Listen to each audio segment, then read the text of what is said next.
So we say me hohoro me nsa na enye se bia makodi tolobi fa eda benkwa mu na agye me nsa ho na me hohoro da bi. So we say me hohoro me nsa na me hohoro me nsa fi blasters dwumedie nyina mu forever and ever. Say yes support blasters. Say me di me prepaid ehwe blasters match. Say me tenasia humache ahwe blasters match ayebehye blasters 6. Say common comoros ebechi Ghana ahye Ghana blasters de misdamu me hohoro me nsa. Sune fi Ghana blasters dwumedie nyina ho because ya me say me ex girlfriend jam o ka chem say me nya nije o wiase mu hada no em say blasters akọ jisika wo ge ne ho eno ma fakulty kwan so na gomo timakoma em mama koma yale em mami bibi blasters ti busua fo me srem say me she blaster jesse ana blaster be bom match na me support ana blaster po be winning match amekwa bosolo ko twi gens e wo dance ase de me srem blasters minimum to kwanta yi this year blasters ade blast so we hu say me hohoro me nsa na enye se bia makodi tolobi fa eda benkwa mu na agye me nsa ho na me hohoro da bi so hu say me hohoro me nsa na me hohoro me nsa fi blasters dwumedie nyina mu forever and ever. Say yes support blasters. Say me di me prepaid ehwe blasters match.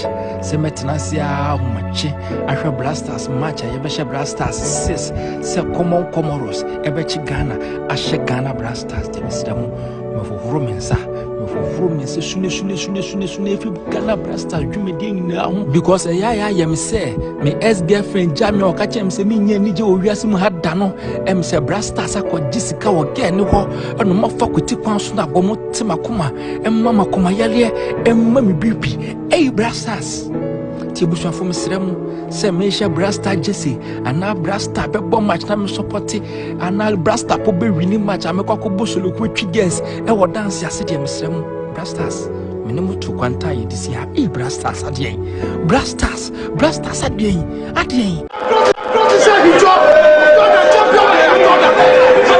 It all began with those who doubted. We are praying that they lift up their game today.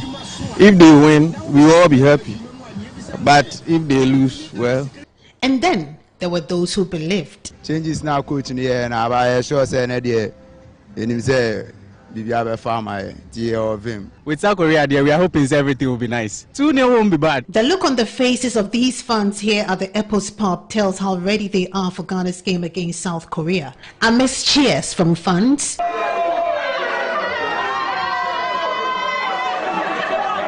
Otto Addo's men showed grit until the final whistle. The match started with the dominance of the South Korean side, which looked strong during the first 20 minutes, forcing 7 corners. But in the end, Ghana emerged victorious.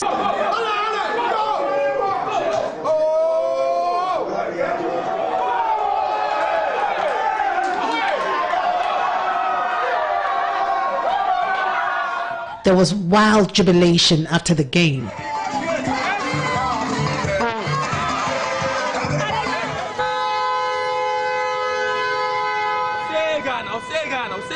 People just couldn't hide their joy. Victory will long may it continue. Congratulations to everybody.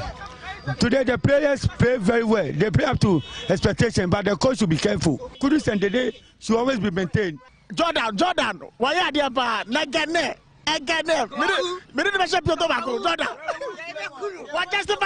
Ghana will face old foes Uruguay in the next match, whereas South Korea will have to win.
someone for free. Eh? Hey! No, yes, someone for free. Jam, someone for free. Eh? Today, bad. Bad. This is not national team. Difficult to watch them. Good players are there. Only the national team in your business. Fire burn them. That's countryman Songo. Countryman Songo there. Fire! Fire! So, Ojaniba! Thank you. But be on them to stop using our blasters for business. Rather, they should call good players. Sad, the notion of local boys are not good. They can't play. They are lying. They are lying. When you say local boy, no, any player, but he can't. He shouldn't be your player. He should be based on merit. Oh, I put in more of a catcher on the wall. I put in him with born I create a Siano. Should I be made for you know? And any Morocco for no. Should I say, oh, be a ball, extraordinary ball. I can't have boys in the Namabu. More national team, and you'll be a Japanese, and you'll be team. Munya, yes, a massa, yes, a massa, M1. Yes, Munya, yes, a massa. And now, what the old person was, who the old yes, who the old yes. Munya, yes, a massa, living among kind of never woman. And look at why I support a mumma, everything. Born emotion and quote, most of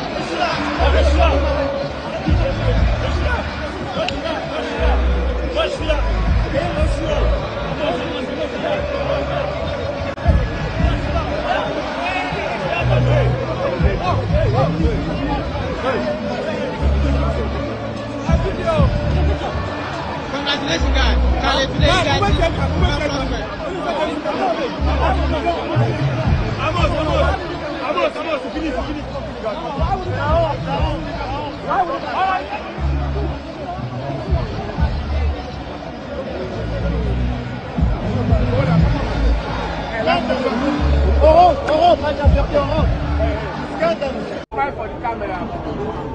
Jordan!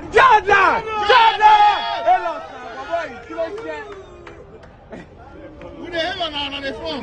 With the hell now, more now. With the hell on the front. Why they frown now? Don't be over serious, so your lose go still happen. Partey! Man of the moment. Partey! You play in Madrid. Ah, see handsome player, bro. Welcome. See you love the banana. Team Skinner. Welcome, number one. Number one.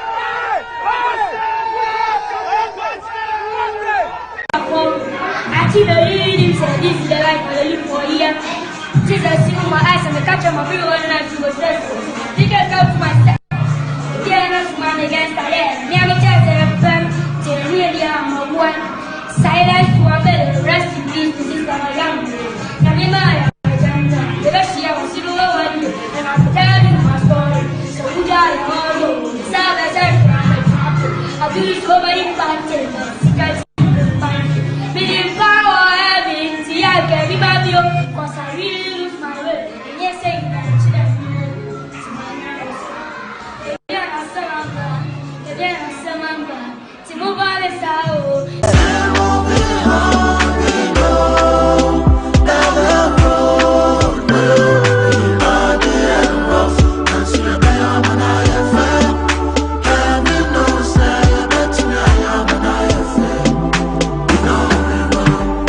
I'm for free.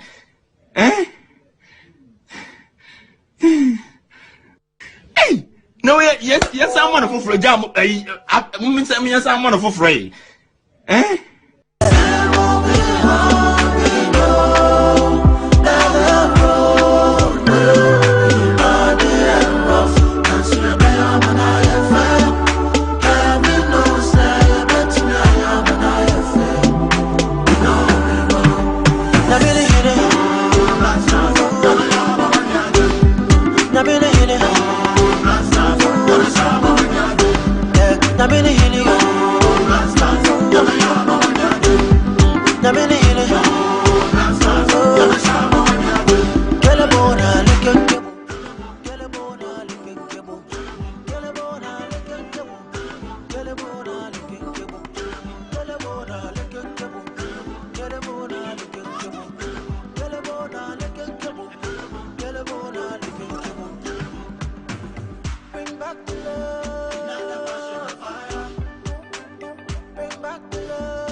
All right, a very good morning to you and you're welcome to the program. It's the 16th of October 2024. You're welcome to Good Morning Ghana here on Metro TV. We thank God for giving us yet another day to go through the issues of the country, and of course, top of the issues is the Ghana Black Stars.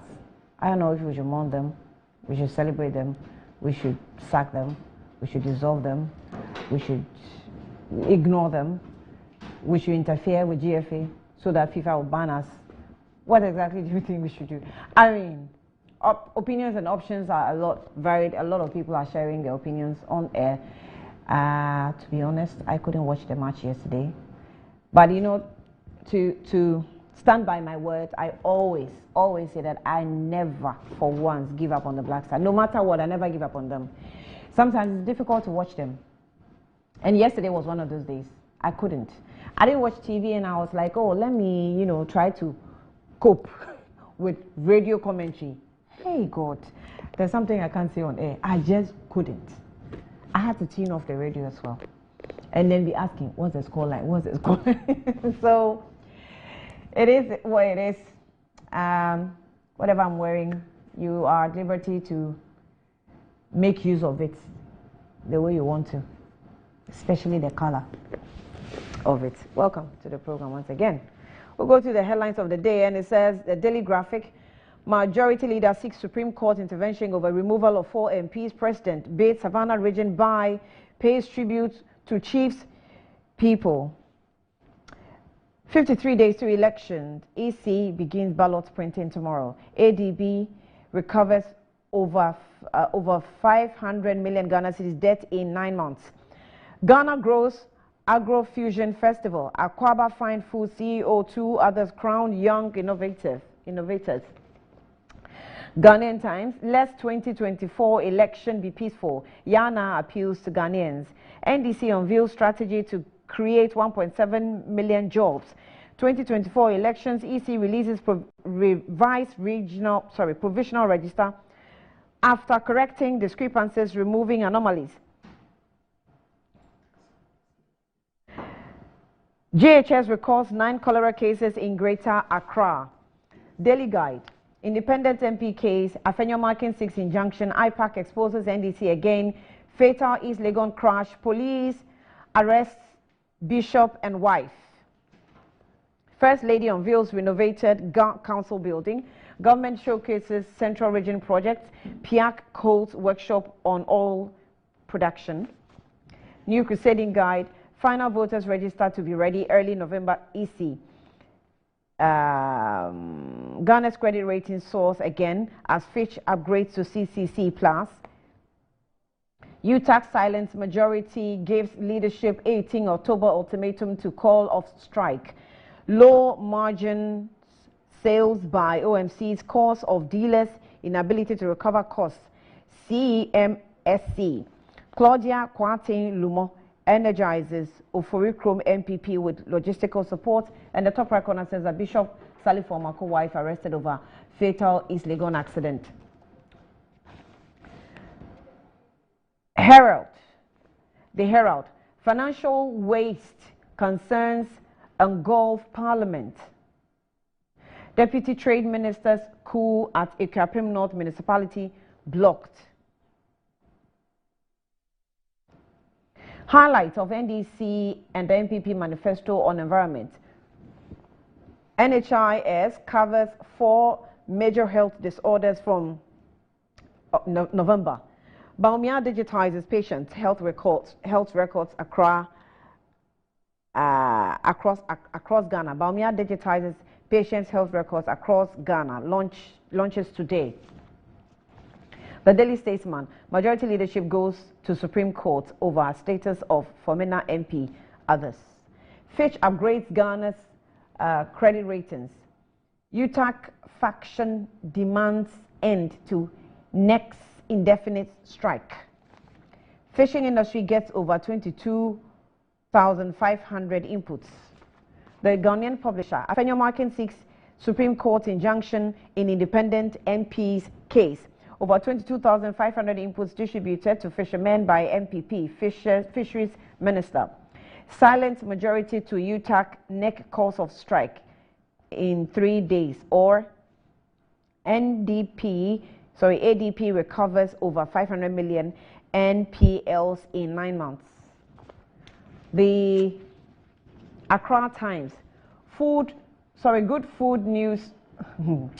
Black Stars will kill me. Good news for drivers as MPs initiates driver fund. Mahama grades MPPF in economic and employment performance. Mankasim gets waste treatment plant. Female student dominates APAC's 2024 student support program. The Custodian. Fitch also upgrades Ghana's economy. Afenyo Markin drags Babing to Supreme Court over 4 MPs.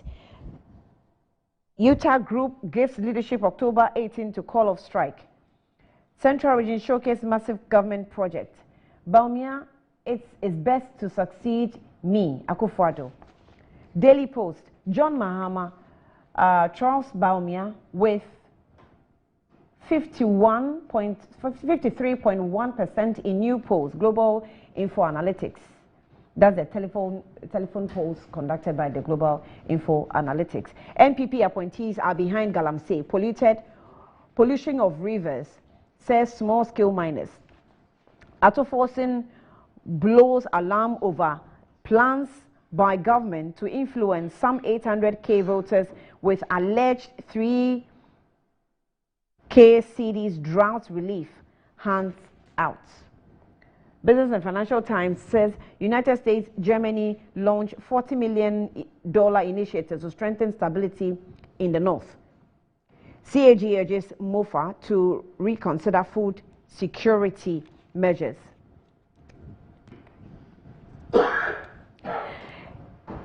ADB recovers over 500 million Ghana cedis NPLs in 9 months. MIF to develop dividend policy for long-term sustainability. And in education, World Bank urges education transformation to spur growth in sub-Saharan Africa. In the feature, Galamsey genocide, a national crisis of contamination. Another feature says that Africa, China 2-0 with Isaac Ankara. And that's it for the headlines. We'll take a break. We'll be back shortly.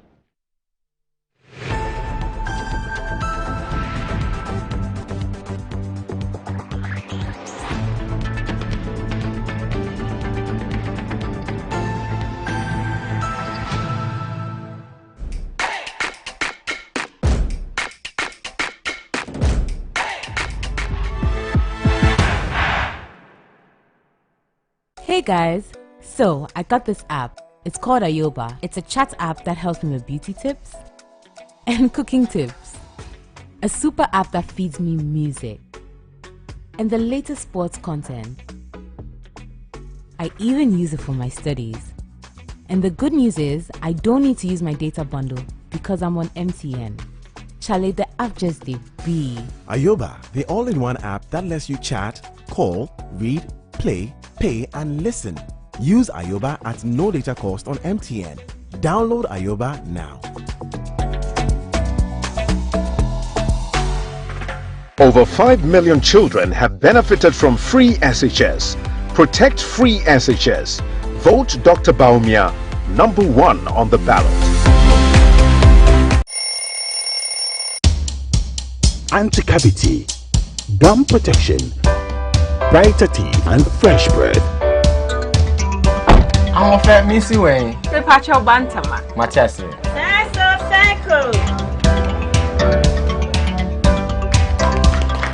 It's her smile, the fresh breath. Me, Jidi said we used to Cal 360 toothpaste. Some kind. Cal 360 toothpaste. That's Kia. Cal 360 toothpaste. It's a gum protector. Onium Jom Kasan. Cal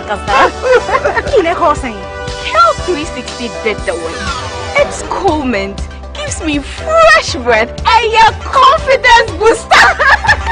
You will see so feeling when you Cal 360 toothpaste. Happy smile. Cal 360 toothpaste, anti-cavity, gum protection, brighter teeth, and fresh breath. Kel, happy smile. This advert is FDA approved.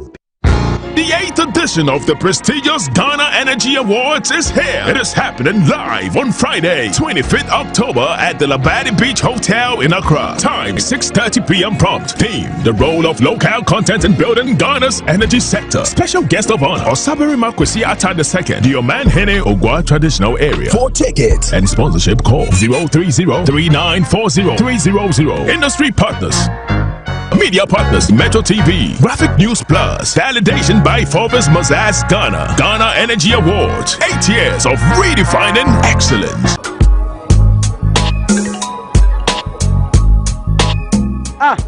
Customer. I don't know who to say. Malaria been actually on my number still. One give us. Give us a solid. Yeah, sorry. What rest of so give us here and don't down. But so good also. But tomato give us the and some down. Give us about me, sir. Me patron the and some down.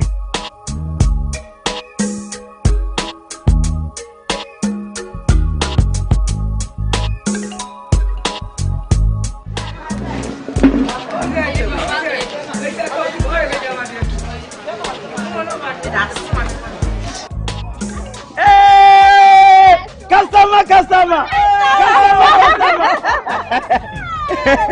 Give us a tonto now.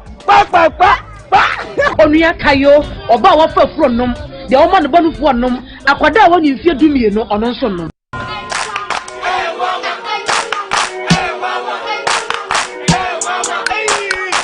Cratchit, unemu bua unkohwe Dr. Ban wo ye den wa.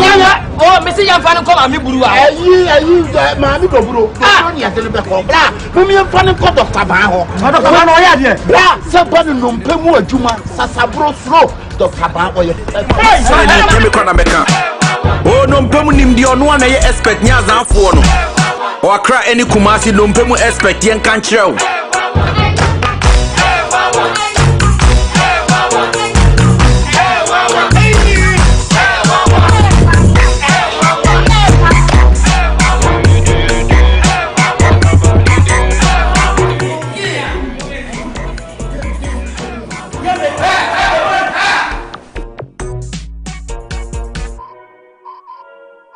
Hello, my name is Roland Walker. I'm here at Coastal Park.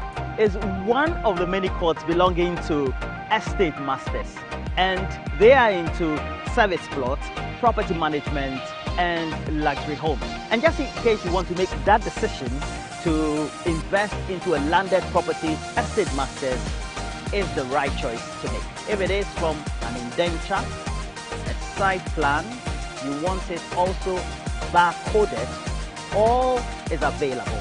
You might have heard about Chopoli. It's where we have the next cottage of estate masters. It is not only one of the thriving, but the most inviting landed property site for you also to invest in. We encourage you, do invest in the next cottage at Chopoli. It is just close to the yet to be demarcated airport. That also will be a valuable property for you to invest in.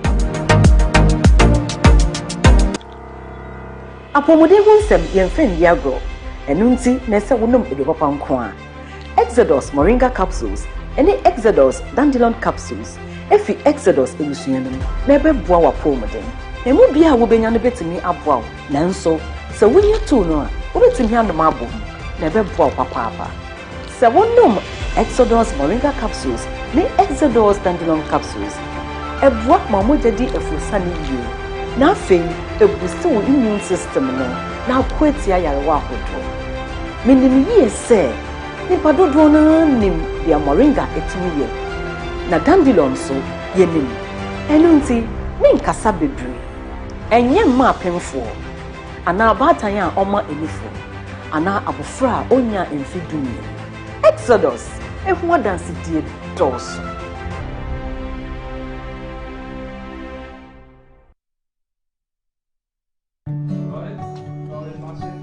To all our believers, to the Niger Gunners of Globe Road, all you Artetas of Africa, of Accra, of Maputo, of Oimbo, the legends of legends down Lusaka way. We hear you. Now hear us. Obrigado. Talo. Betway, the official global betting partner of Arsenal.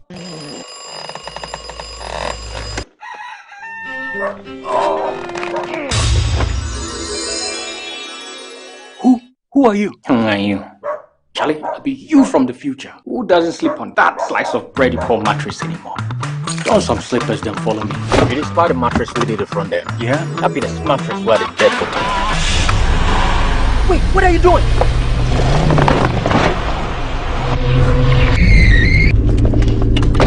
Wow! No damage at all. Not only durable, but also super comfortable. Come on, try it. Nothing day like ash foam. Enjoy full body support and unparalleled comfort for a restful sleep. Don't forget your keys. Get the premium sleep experience with mattresses from Ash Foam. Visit any of our showrooms nationwide or at ashfoam.com. You're the answer to my prayer. You're with me everywhere. You're my angel, miracle. You're all I need tonight. Give me shelter from the rain. You breathe life in me again. You're my angel, miracle. You're all I need to know tonight. Ghana's biggest housing event, the Mikasa Home and Property Fair, is here. Whether you're looking to buy an elegant house, a cozy apartment, a home in a luxurious estate, or genuine land, come and meet over 50 top developers, home loan specialists, home improvement specialists, and get personalized expert advice on your home ownership journey. Also, join in informative and stimulating seminars with industry experts and get the chance to network all for free. And oh, there will be so much play and fun for the children at our Children's Arena. Date, 2nd and 3rd November 2024. Venue, Movenpick Ambassador Hotel. Time, 9 a.m. till 7 p.m. each day. Attendance is absolutely free. Headline sponsor, Gold Key Properties. Platinum sponsor, Clifton Homes. Media partner, City FM and Channel 1 TV. To exhibit at the fair, contact us on 050-168-0737 or info@mikasa.com. Mikasa.com, Ghana's #1 property website.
Alrighty, welcome back to the program. It's Good Morning Ghana now. Let me just remind you that it's been an awesome journey with Momo.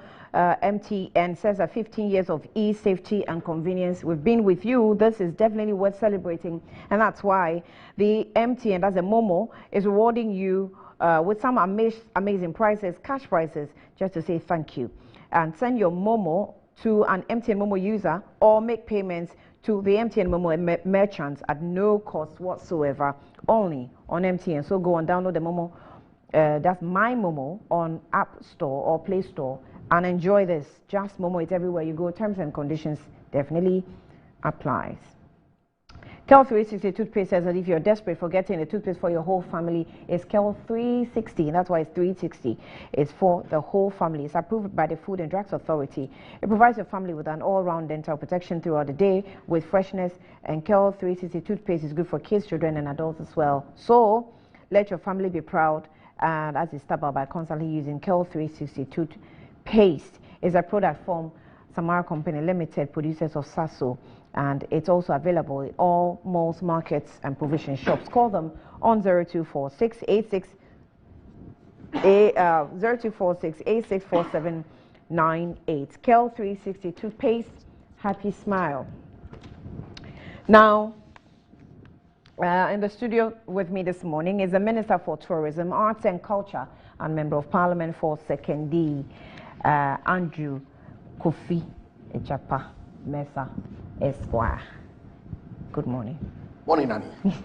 How I like that smile you had in your face. I haven't heard you mention all my names before. I like doing that. Is that so? Mm-hmm. Very well. I hardly meet you on the show anyway. So yes, I guess actually, that, you hardly. Yes. You hardly. Yes, I think hardly meet you on the show. It's been a while. Yes, it's been a while. How are you? I appeared on the show with you hosting. I'm well, by His grace. You're just coming back from constituency? Well, I've been here since Sunday. Oh, okay. I attended Nana Kodbina Nkatia's mother's funeral on Saturday and came back into Accra for some Thanksgiving service of a friend's in-law here in Accra. And then I stayed Monday, Tuesday to attend Parliament. Of course, clear my desk on Monday because I've been away for a few days last week. And went to Parliament yesterday. I'm going to be here till tomorrow evening after Cabinet, and then I hit the constituency and we'll continue the legwork. But let me say good morning to our cherished viewers, and especially those of us watching us from 2nd D, my constituency. Thank you, and you're welcome. We wish you the best. Well on the other side. But as you actually, move to and fro the road, you want to be careful. We pray that you all are careful. Yeah, thank you. Yes. We try. Yes. It's a difficult one. It is a very difficult one. Yeah, it is. I saw some gruesome accident that was reported, I believe, a few days ago. It was scary. Yeah. Well, I'll come back to let me just God introduce. I'll introduce the next person. His full name is Edward Abambiri Bawa. Yes, please. You're welcome. Thank you. How are you? I'm fine, thank you. Also a member of Parliament for Bongo constituency and on the Energy Committee in Parliament. You're welcome as well. And how's your constituency doing? By His grace, everything is fine. You were just here last week, no? Was it last week? Yeah, last week I was here. Last week, yeah. Anyway, you're welcome once again. Thank you. On the accident that you said you saw at East Legon. Is it East Legon or this one on the road? This one was on the tomato truck. The tomato truck. And the VIP bus. The VIP bus was different. East Legon one is so heartbreaking. So we had the tomato one first. That killed like 8 people. And then we had the VIP one. I've forgotten the number of persons that died to that accident. And then we had the East Legon one. We're told. I mean, every loss of life is painful. Yeah. For the families that are involved, even for us who do not necessarily know the people who are involved, because loss of life is pretty traumatic. Yeah. But I got heartbroken completely when I heard the East Legon story. I haven't been able to watch the videos. People are telling me. Is it a CCTV? Yeah, there's some footage of the accident and the car bursting into flames, and I haven't been able to watch. I just can't bring myself to watch.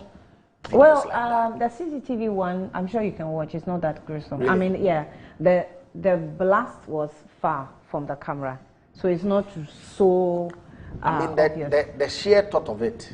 Maybe you can watch it here. No, please don't. Forgive me.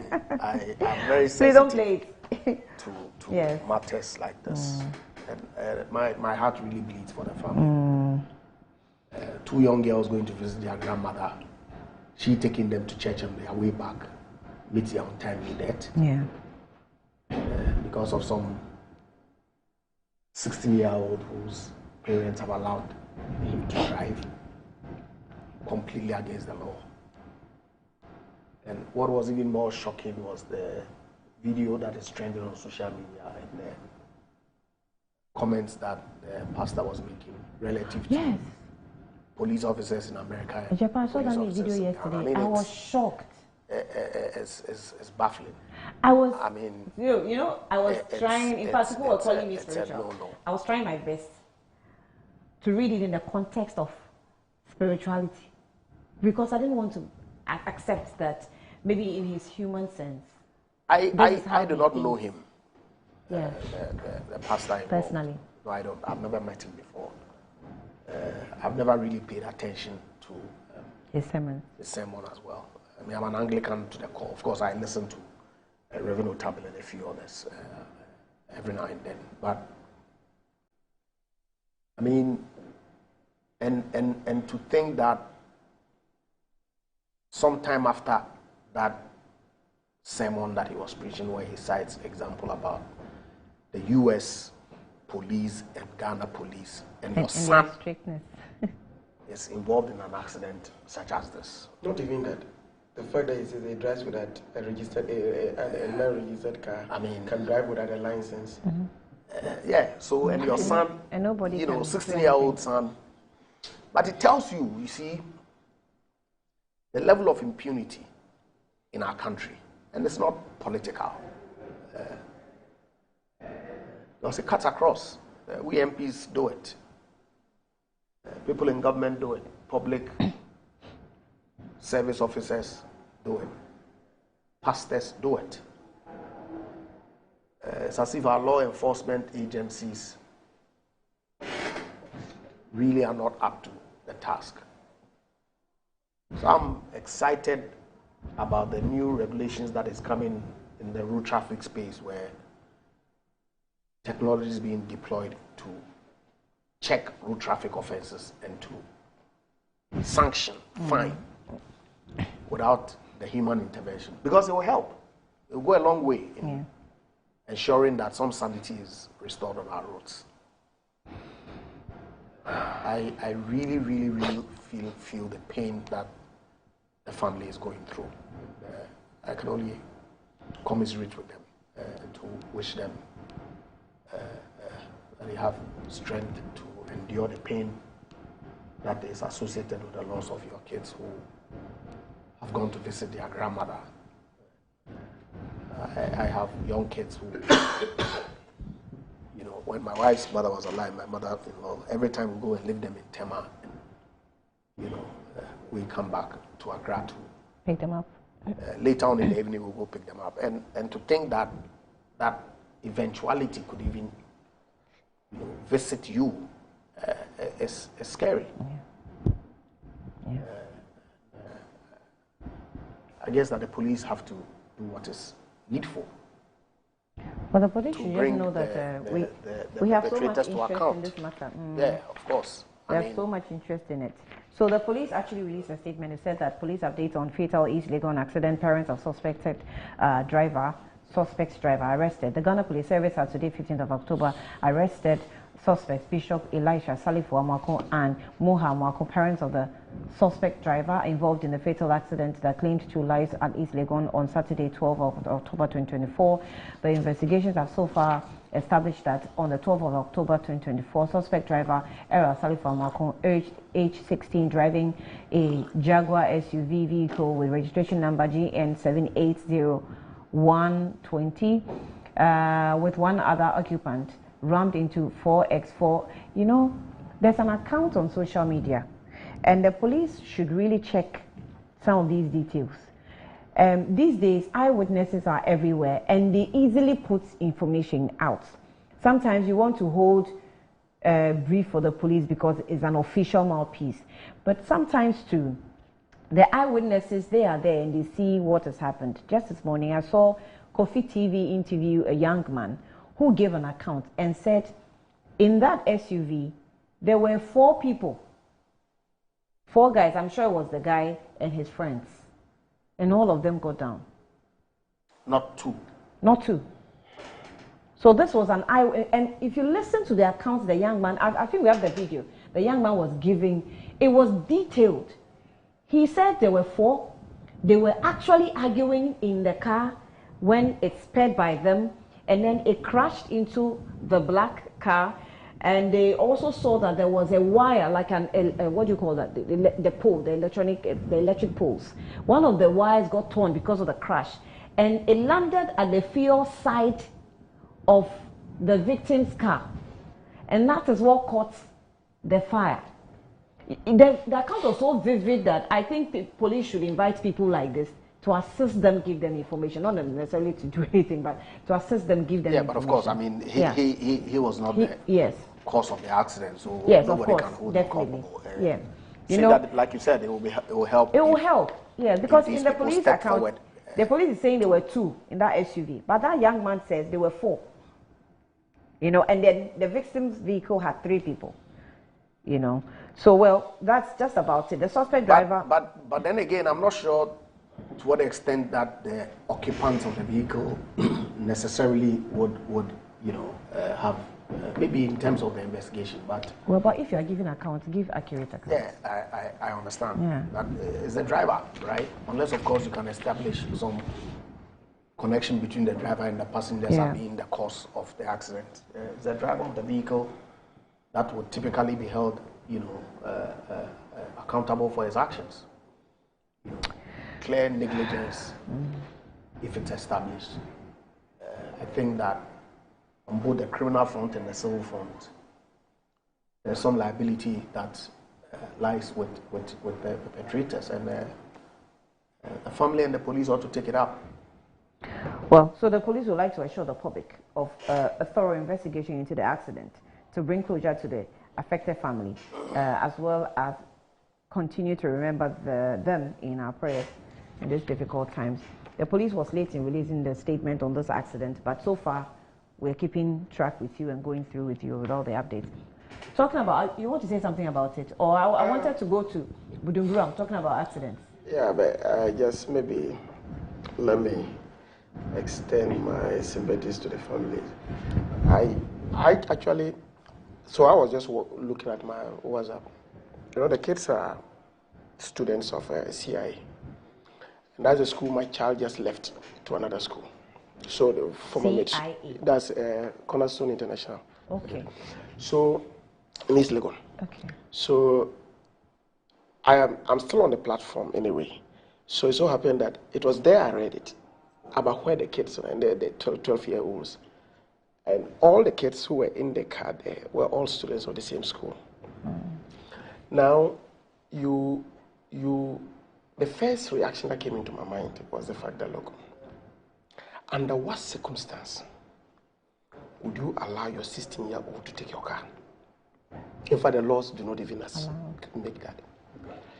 And what even made me more angry was later when I saw this, the video that you just showed on your screen. Which one did you show? No, I just saw whilst you were talking. The one that the pastor was talking. I just saw it. Yeah. I just saw it on the screen there. Okay.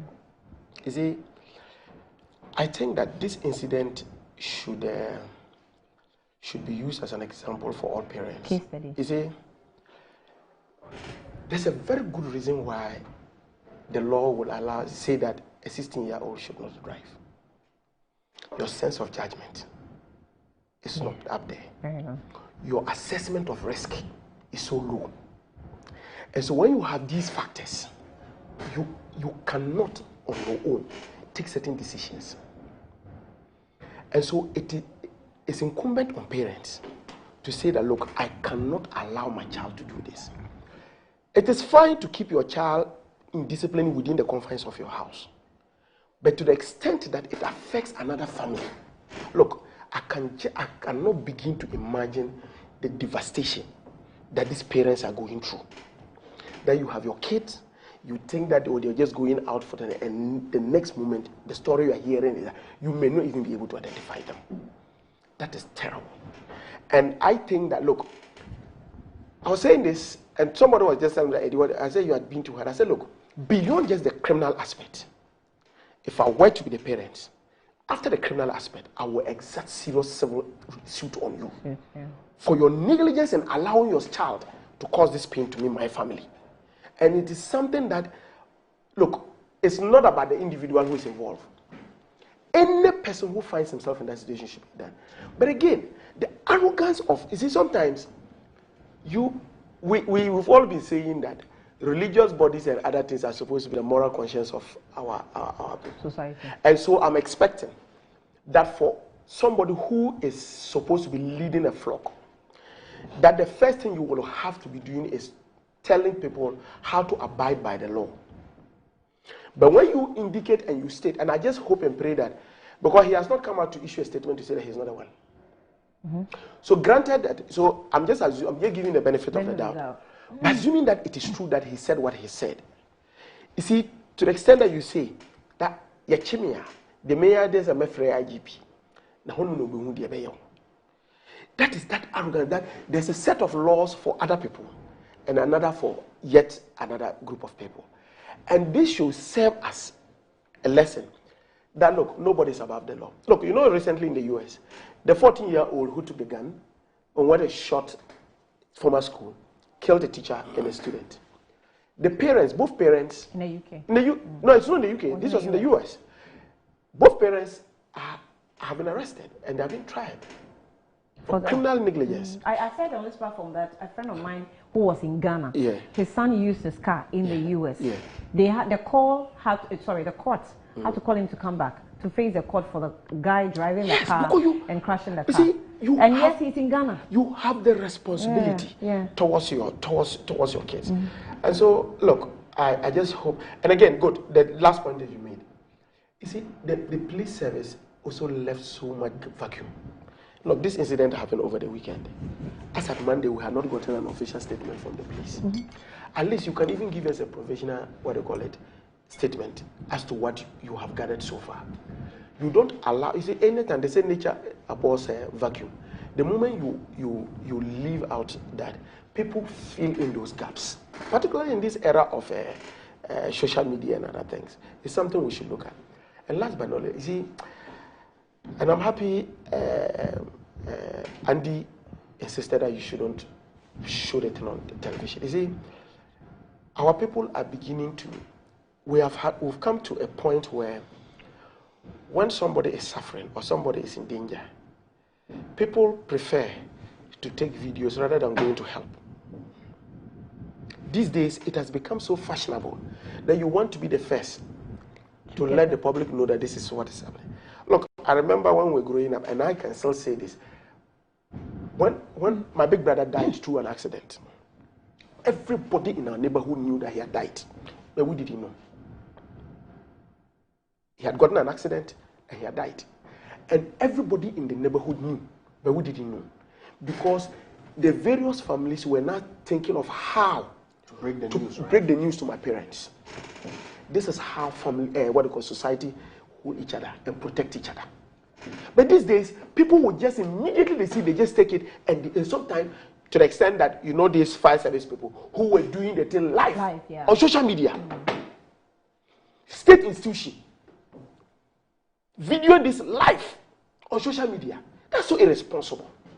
And so we must also, as a society, begin to start seeing how we protect victims of such situations. Because as a parent, you can even just die just by hearing this. Who have lived in a war situation before, they get very detached from humanity. And I think that is where, as a country, we're getting to. We are seeing all these wild things.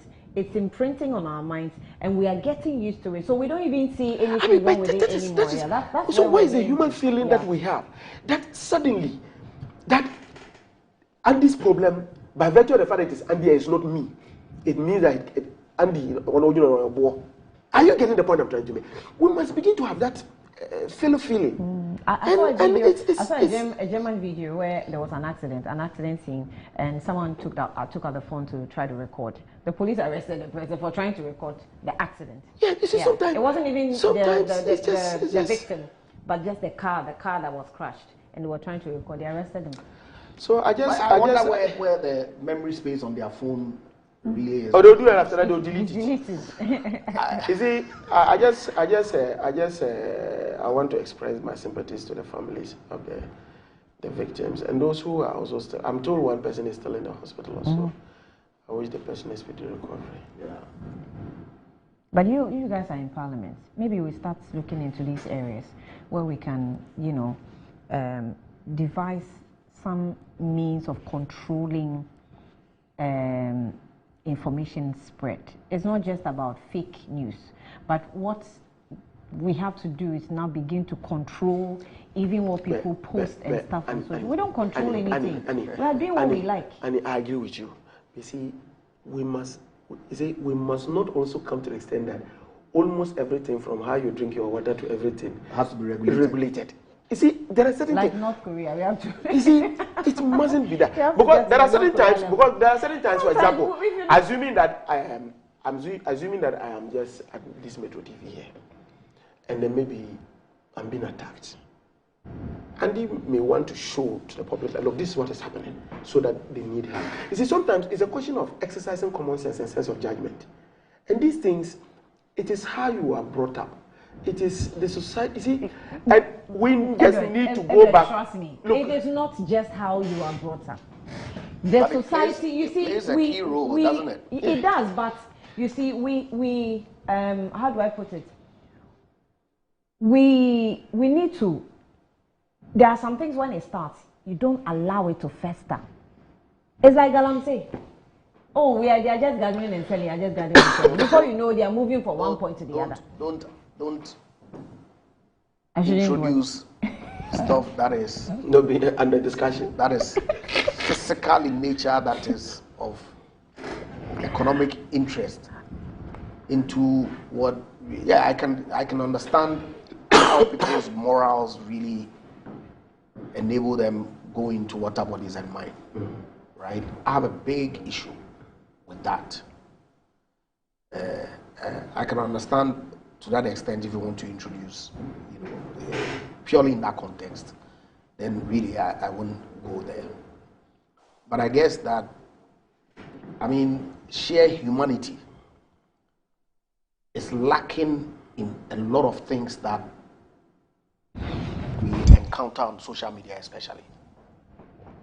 Okay, people's sense of we feeling doesn't exist anymore.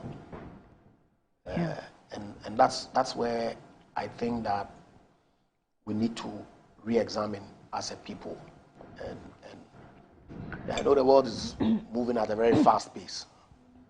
And so some of these things, it's difficult to get a handle on it. But if the families as a unit themselves begin to, as it were, bring up the younger ones in some,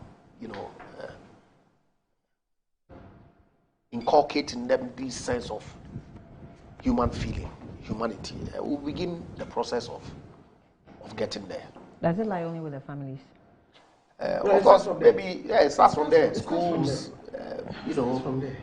We have the media, public education, we've engraved it on our minds. All of it. That for the family units, it's just the family. It starts from charity begins at home, and we are running with charity begins at home. But it's true, isn't it? It is true. But to a large extent, a government shapes a society, even has influence on families. Look. Leadership. There's a way we do it. In school, the programs children read, because you are breeding generations, right? So from what children learn in school, when they're growing up, sometimes children go home and teach their parents what they were taught in school. I hope you are aware. That's because of what we have decided to. You see, sometimes we copy blindly. And I say this with all the strength I have in me. We have gotten to a state. You see,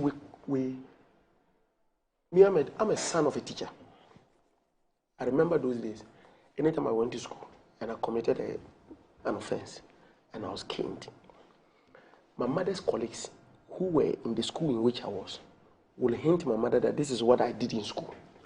So apart from the caning in school, I got a second dose at home. See, I am not for a moment saying that I'm advocating abuse of kids. I remember I took my daughter to Akosombo International. And when I got there, the senior house mistress then, Dr. I forgot her name again. So I was talking to her, and I said, Madam, so I brought my daughter here. I know you people have those regulations and other things. Treat her like your daughter. The discipline you give to your daughter, don't be scared. She's not an egg. Don't be scared. Because whatever she does at home, what I will do to her, I expect that it should be done there. We have gotten to a stage that teachers, even at school, because these days, for a very long period, look, myself and you, when did you leave the house? I left the house before 6 o'clock. I won't go home till, say, 10, thereabout. I don't have the opportunity to manage. Me or my kid will be in school for about 8 hours, how many hours, with the teacher. I have tied the hands of the teacher, that the teacher cannot discipline my child. So before you know, and then the child comes home and also know what is happening. Yeah. Before you realize you have kids that you can't even recognize again. And for me, GS must take a second look at these things that I do not support abuse. But when there is a controlled way of disciplining children, I am all for it. Me, my child, you can't go and come back and tell the teacher did this and I'll just take it for it. I will investigate that. And if I know that this is exactly what you did, you will get a second dose in the house. I mean, we must begin to start, or else we will get up and we will not be able to recognize our children. We are losing our children. And some of these, look, do you think those days, you take a child, 16-year-old, you go and take your father's car and you go and drive the way you are driving? What kind of behavior is this? And we are leaving our children, and at the end of the day, now kids think that they have the right, they can. But it's okay. Let's continue. Let's engage in our politics and go away. With all the aids that it's interesting. I mean, the support and the aids that you're receiving for your educational system and all that, they are pushing some of these agendas. And then we are also, we are so hungry that anything comes. These rights advocates. Exactly. I share his sentiments, and my kids, I deal with them as and when it's appropriate. For you, I trust you. Oh, I'll deal with you. As we're talking about accidents, let's talk about accidents in Bujumbura. There's a video that was trending on social media about, how the whole thing was happening. Some of them I can't even show it because my reporters brought in some videos and pictures. But I want us to have take a look at how the blast happens and how it affects the surroundings. I use a cane even when it becomes necessary, of course. But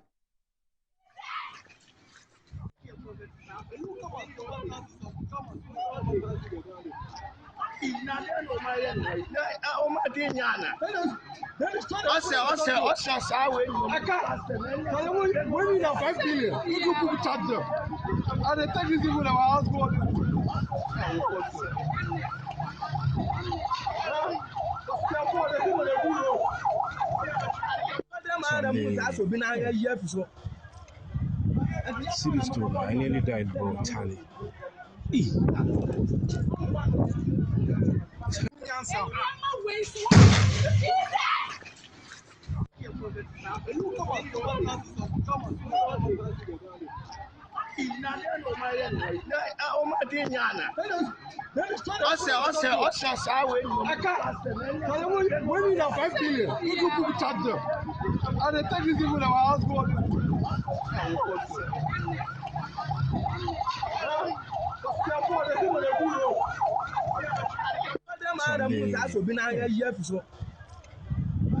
City store, I nearly died, bro. Charlie.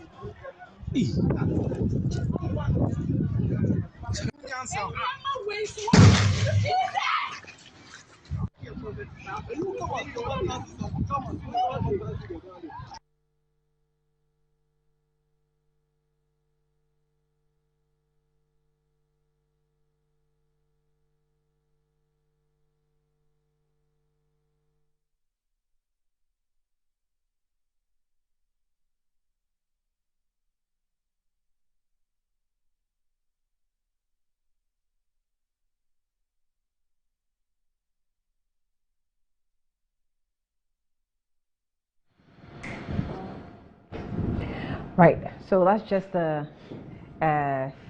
some excerpts of how the blast. Here to be showing these gruesome scenes. Oh, so this is gruesome for you. And then you I don't have you the have a stomach very soft. Yeah, you have a soft stomach. And soft mind. At all. Yeah. Okay. Then the And other this is the one, road that I see, fly on. you can't eat. Practically, you can't sleep. Practically 3-4 times a week sometimes. Yeah. So, well, it's unbelievable.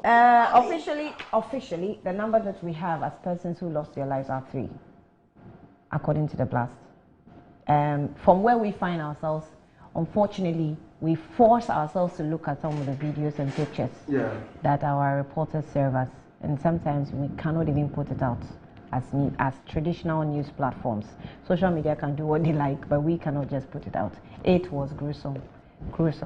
I can't describe it. I can't use words to even describe it. I can only tell you they're gruesome. My reporter Akwesiado, who is a Central Regional Correspondent, he's the one that's been giving us all the details, and he tells us that even if you're about 300 meters away from the blasting site, it can affect you. So you'll be in a room and your house will be blasted, because I mean it's so heavy. The blast is so heavy that it affects. And unfortunately, they wanted to demonstrate. So this is what he wrote on his social media page. He says, so the traditional leaders in Bujumbura plan to stage a demonstration today. This was yesterday. Some government officials met with them 2 a.m. In the night. And the demo suddenly turned into community deba, where the chiefs of Bujumbura told the subjects to remain calm. So in the earlier part of the speech, he said the contractor had carried out series of blasting and without any effect on the community, despite the story I personally did about the injuries and defects to the buildings as a result of the earlier blasting. However, he mentioned again that the government was now ready to compensate owners of buildings that were affected in earlier blasting activities. A community member also discussed with me that the effects of the earlier blasting activities and how, discussing the earlier blasting activities and how authorities failed to bear the responsibility. Before the major misfortune was the Gomwa Ochiriko flooding, which led to the collapse of buildings. Government and the contractor neglected the victims, and they were even told to go to court if they desired. And this is an account of the reporter. Now, they were also told some of the victims, including 60-year-old Abota Rubin Awaga, are now living in uncompleted buildings and exposed to reptiles and harsh weather conditions. About 2 months ago, I logged onto the website of the contractor, nakfairmouth.com. That's a site, and found out that the major project he had undertaken was the construction of the feeder road at the Jurebiase in the eastern region and laying of water pipes in Kaswa in 2011. Surprisingly, however, the website's address is no longer active, as I am unable to access it today. How this guy, was awarded a contract must be investigated. At least the decision to demolish the drains he contracted between Yomat and Dr. Jesus Junction, as well as the grading of our feelings, which went far above the existing road and had the possibility of causing severe floods in the neighborhood, reveal his incompetence. So he's calling that we have to look into This is a reporter saying this. I know. Anyway, so that's the account. But on the face value, we're just told that the people are not, giving any notice to even move. All they started hearing was blasting had started, and this is what we're faced with today. If that account is true, then it's problematic because certainly if you drive or you ply on that road, you would see that I don't know how to describe whether they have trenches or excavations that they made there, expose the rock formation, if you like, and they clearly are quarry sites, if you like, of sorts. I mean, they are quarry stones that the rocks that typically are crushed for road construction and other stuff that you see there. I really originally didn't understand why they've excavated that deep. I used that. But I don't know whether probably it's some fault that they detected, which they needed to go down that deep to ensure that the integrity of the road when it's done would be what the engineering design has provided. Certainly when the road is completed, it will ease the inconvenience that many a traveler encounters on that stretch entering Accra. Certainly. And so it's a good project. Obviously, during every road construction phase, it poses inconvenience to road users. And I ply that road because that's the only way that I can get to Takrady if I don't use the plane. Okay, and most of the time I drive. It's only on a few occasions that I fly because of the time that I either get to leave Accra or set off from Takrady. So if I finish my house to house at 8 o'clock, for example, and I have to get to Accra in the evening, there's no flight to bring me, so I need to drive. If I need to get to Takrady for 6 a.m. To go and carry on some activity, I don't have a choice than to leave here at 2 or 3. And so I drive most of the time. When I heard the news yesterday about this explosion and death, I was completely taken aback. Exactly. That why would you carry out such an activity without warning? Because yes, controlled explosions are allowed when you're doing construction of this magnitude, and anybody who plies that road will clearly see that the rocks that are there necessarily ought to be, blasted off, and properly compacted before the final surfacing can be done. But the expectation would have been that you provide notification. In fact, you involve the police because there's still a lot of activity on that stretch to close the road at a particular time to ensure that human life is not exposed to any potential outcomes such as we encounter. And so your reporter says that there's been some explosions in the past that did not lead to any deaths, but of course has affected some property in the engine. Of course, certainly if it requires compensation, they certainly will have to be compensated. And people have to make the claim. And I'm sure that the authority that is involved would look at it and, and they stop showing these clips. So you are feeling the pinch. Watch it. Why? You have to watch it. Why? Because I'm the contractor on the site, or that. Watch it. Watching it would so that you would see restore. what you're doing to human life. Would restore. I'm not so sure that, to the extent that I speak for government, the sentiment that I express wouldn't be any different from what anybody in government will express. I hope so, but it's government officials that are supervising, that are supposed to be supervising this project. Well, I mean, why should anybody die from road construction? Yes, I agree, and that's why I said that certainly, some breach of protocol may have occasion. It's not in doubt, because explosions, you would know whatever volume that you're using and its likely impact that you want to achieve. And so if you put, say, some 100 grams of explosive material, you can anticipate the potential impact of that. If you put 1,000 or whatever volume that there is, you should be able to know what the potential outcome is and take the requisite steps to ensure that people are not plying the space. For all you know, it's entirely possible, and I'm conjecturing here, that those notifications may have gone. But you know our people, and I'm not for the life of me saying that that is what happened. But that potential may exist, that the contractor may have taken all the precautions, they would have put in all the requisite notifications. But some people choose to ignore. Okay? It's not an excuse.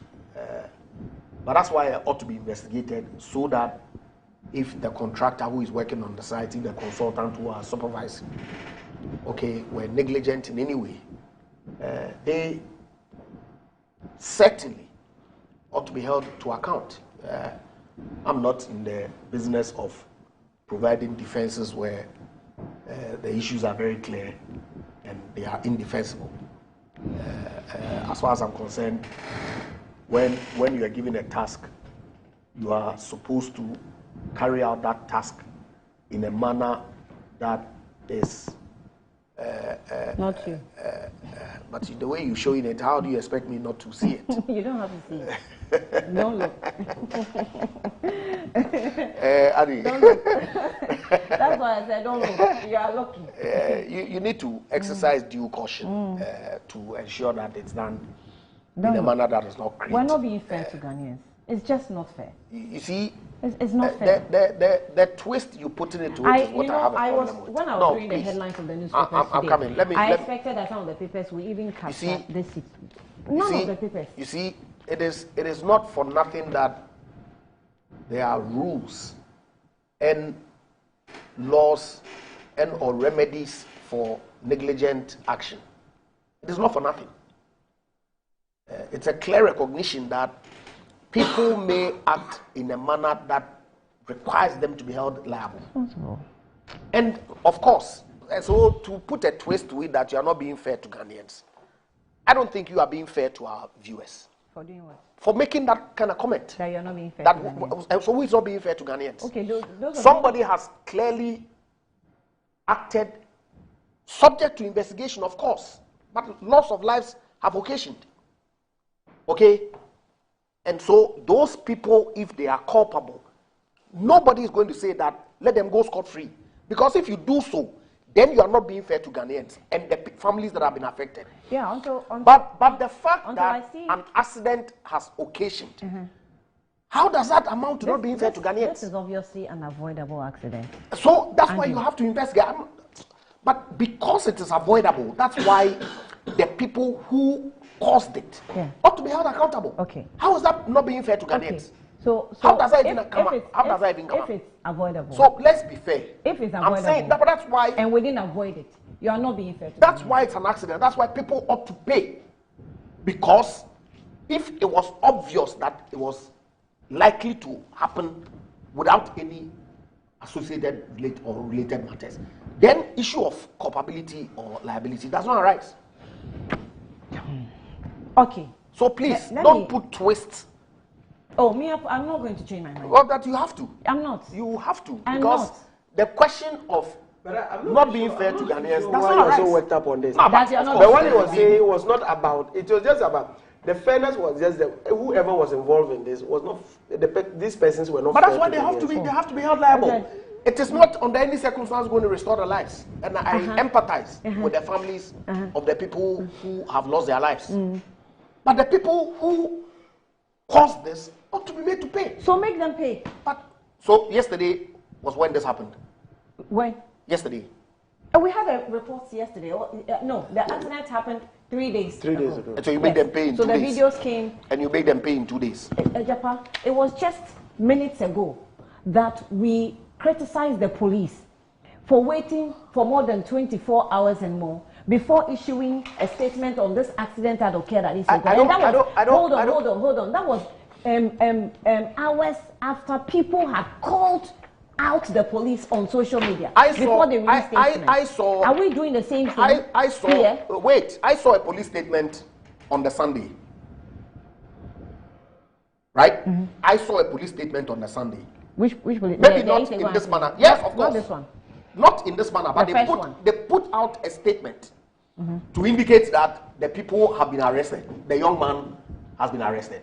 No. The first one they didn't say young man. They only gave us. No. That was the delay though. Oh, on the Sunday there was a statement from the police. No. They only gave you what? The statement came Monday morning. So Monday morning they issued the statement. Wait, police investigate. Oh, this they one, issued a statement on the Monday. So this was, when was 12? So look, Annie. When was 12? Look, Annie, the point that I'm making. So the first statement that came says that the Ghana Police Service commenced. Yet you are sitting here saying that they only released a statement on Tuesday. The police statement delayed after the accident. But delayed. they did. No, I don't have a difficulty. It's a fact. Look, I don't have a problem. Your expectation may be that immediately it happened 1 second after that they issue a statement. You are simplifying. No, I'm not.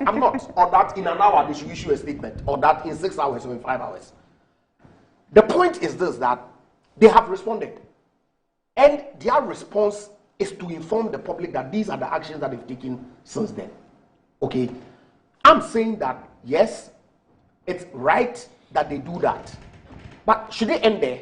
Obviously not. We've all sat here and spoken about the need for the people who are culpable, including the parents, to be held accountable and all that.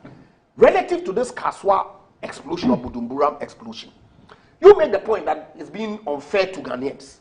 And I'm saying that don't put that kind of twist to it. Why? Because I'm at liberty to do that. Well, you're at liberty to do it, and I'm at liberty to indicate to you. Okay. Putting that twist to it is not being fair to our listeners and our viewers. Okay. The point is this: somebody clearly has not done what was expected to do within the established protocols for demolishing these things. Because ordinarily, you expect that when explosions take place, people will not be there to be affected. Do you not agree that it means that someone also failed? But that's why they have to be held accountable. I don't have a difficulty. Okay. No issues. Okay. And I've said it here. Okay. That the people, they ought to investigate because it's entirely also possible. And you're making me, play that devil's advocate, which may sound insensitive to the people who have died. But you and I know that it's entirely possible that they followed all the protocols and still this happened. Okay. Okay. But you have to investigate. And if people were culpable, if people are blamable, you hold them to account. And I'm saying that that is a call that anybody in his right sense will support. Okay. I think I want to take a break. Edward, I'm sorry. Let me take a break. When I come back, then so I don't interrupt. So we'll be back shortly.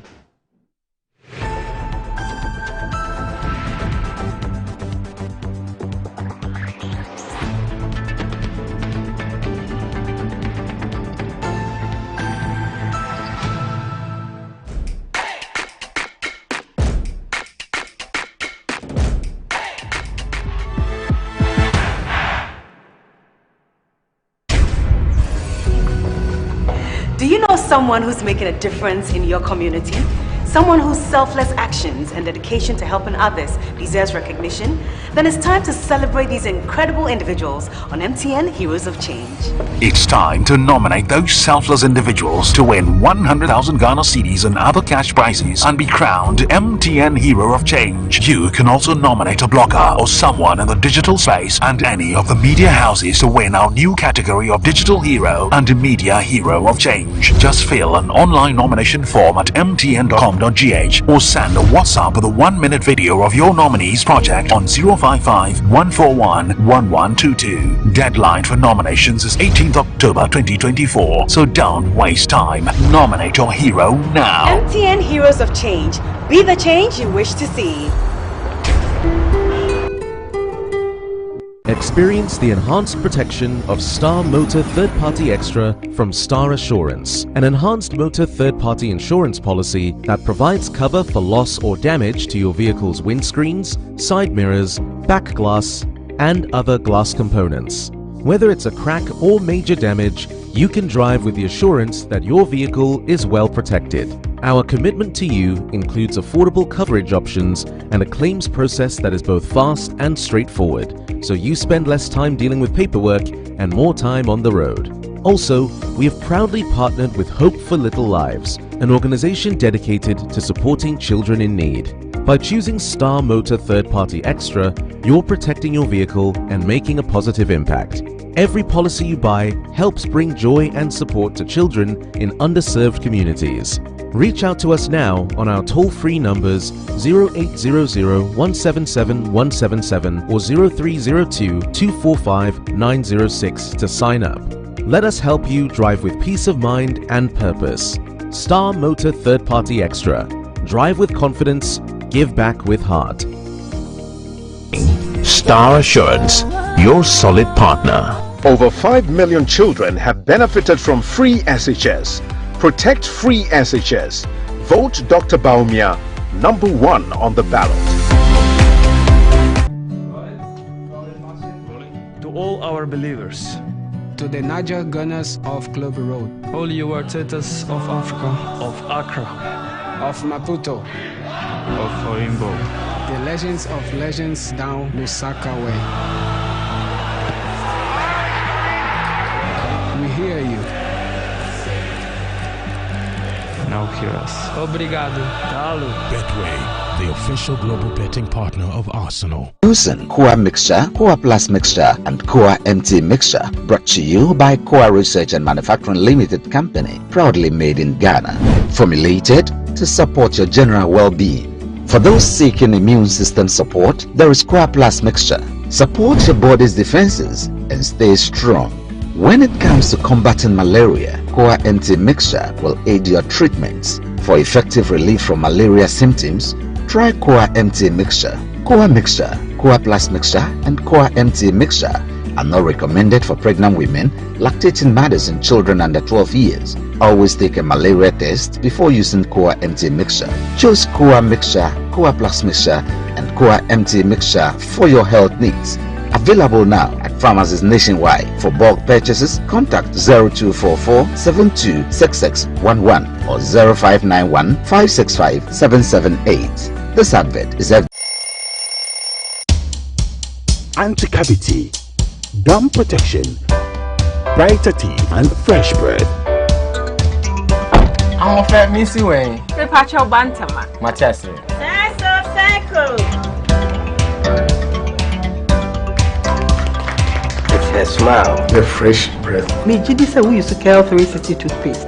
Say me kind. Cal 360 toothpaste. Gaskia, Cal 360 toothpaste. It's a gum protector. Onim jom kasan. Kile kosen. Cal 360 did the way. It's cool mint. Gives me fresh breath and your confidence booster. Hey, you will see so feeling ye. Cal 360 toothpaste. Happy. Cal 360 toothpaste, anti-cavity, gum protection, brighter teeth, and fresh breath. Cal, happy smile. This advert is FDA approved. The 8th edition of the prestigious Ghana Energy Awards is here. It is happening live on Friday, 25th October at the Labadi Beach Hotel in Accra. Time 6:30 p.m. prompt. Theme: the role of local content in building Ghana's energy sector. Special guest of honor: Osabiri Makwesi Atta II, the Oman Hene Ogwa traditional area. For tickets and sponsorship, call 030-3940-300. Industry partners: media partners, Metro TV, Graphic News Plus, validation by Forbes Mazars Ghana, Ghana Energy Awards, 8 years of redefining excellence. Welcome to Rehoboth Havens, a tranquil oasis in the serene surroundings of Aye Mensa Danfa. Discover Sand Bay, our 3-bedroom homes that redefine comfort and affordability, along with cozy 2-bedroom options that make you feel right at home. Designed with your family's safety, comfort, and convenience in mind, these homes offer a blend of luxury and practicality. Imagine living in a space where every corner feels like home. Your dream home is closer than you think. Experience the perfect balance of serenity and city life at Aye Mensa Danfa. Ready to make your housing dream a reality? Visit us today at 145 North Legon, Accra, or call us at +233 553 751 933 or +233 206 823 524. For our UK clients, you can reach us on +44 190 853 3149 or +44 791 737 6631. Visit www.rehobothsocialhousing.com to learn more. Rehoboth Social Housing, where your housing dream become a reality.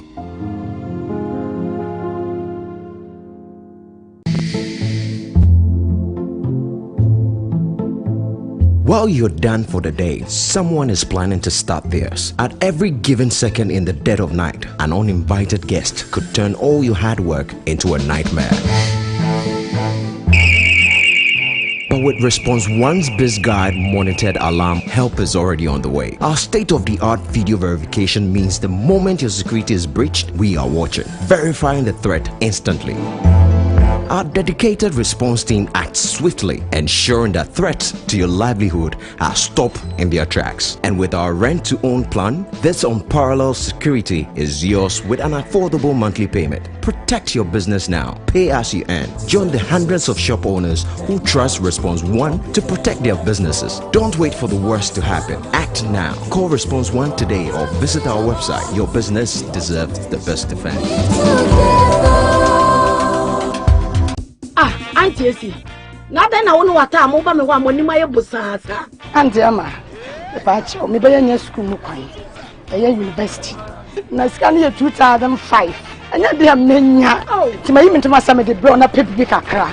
No de fama me. O enya su mensu fantoma no kotofi. Enti wonte se John Dramani Mahama.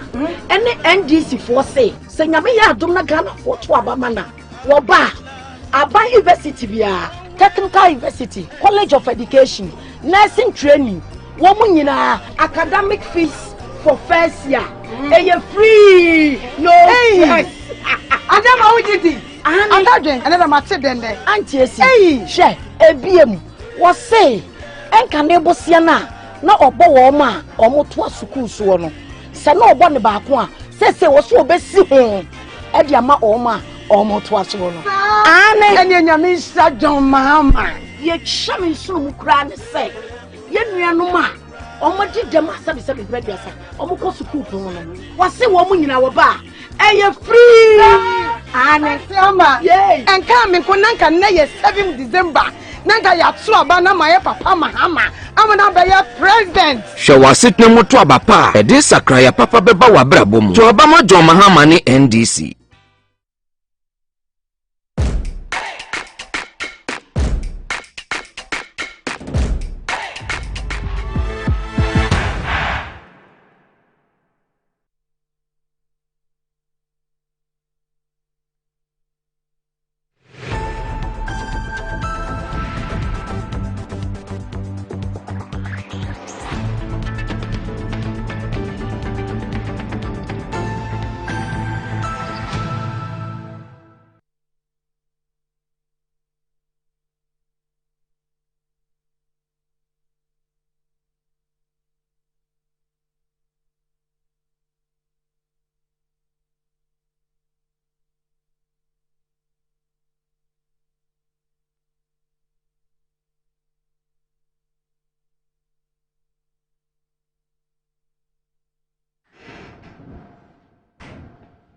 Yeah, welcome back. As proud official of global betting partner of Arsenal, Betway is bringing you way more newfound exclusive package, and it says that place any bets on Arsenal and you will stand a chance to win exciting monthly prizes from the range of Arsenal jerseys to some memorabilia and more. That's like paraphernalia. So not only that, you also stand a chance to win once more a lifetime play on the pitch experience at Emirates Stadium. Competition ends on 31st of January 2025. Exclusive to Betway. So terms and conditions apply, regulated by the Gaming Commission of Ghana. Betway, play responsibly. Betway, get way more. So that's for you who are interested in betting, and this is a chance to get it on betway.com. It's very exclusive to them. All right. Back to Buur catastrophe. Edward. Thank you very much. And let me first start by just giving free unsolicited advice to the victims involved in this. They must sue this company and exact every penny they can get for this negligence. And that is the advice I will just give free. They must sue this company. 2, I expect that by this time, because I even saw a police car also damaged or something. In the video.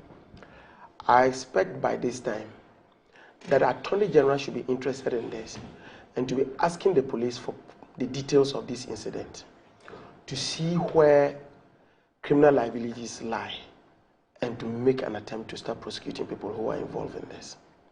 Because this is a question of loss of life. You cannot for a moment treat human lives as if they are chickens. You can't treat human lives as if you've just gone to a cool store to see some fish or chicken just there. And so I expect that if we have an Attorney General who's responsive to the same, see, the first responsibility of every government is to keep its citizens safe. And so when the moment you realize that this element is being compromised, there must be an attempt to see how you can ratify it. And if there are areas where you can bring repercussions to serve as deterrent for future occurrences, you should do. So I expected by now that the Attorney General's Department would have issued a statement indicating that, look, they have asked the police to supply it with all the preliminary docket and what have you as to what the details of this issue is.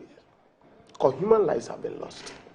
Trust me, Annie, if these people were, for example, the children of a minister or a member of parliament, trust me, by this time, you would have had even the IGP himself leading the investigations in some of these issues. But if they are people who are just ordinary people who are trying to make ends meet in life, sometimes you have situations like this. We treat human life purely based on social status and where you belong to. So this is an area again that I think that we should be looking at, and I expect that the Attorney General should be doing something about this. Man, you see, luckily enough, myself and Mesa have worked in industries where we've had contractors. I'm talking of the energy sector. We've had contractors that before you start any serious project, the issue of health and safety is key. Where you have, in fact, even before you even go into on the site, assuming that it's even operational, they are not even doing any construction, you are given proper briefing as to how the various things you should stick to when it comes to issues of health and safety. And indeed, if you look at our laws, there are provisions that have been made to ensure that not only workers within the company are safe, but there are even people who patronize the services and other things that you offer. When they come to your premises, they are safe. So when it comes to issues of construction, you expect that for any serious and a contractor or a contracting firm work is sought, should have as part of his staff the health and safety officer, who would clearly indicate or maybe teach even the workers what are the safety measures you have to take in place when you are dealing with some particular activities. What is the sort of risk communication you will have to give to the communities when you are going to carry on an activity? What are the response measures you will have to take should anything go bad? Are you getting the point I'm trying to make? So you need to have these things, because these are activities that have so many risks attached to it.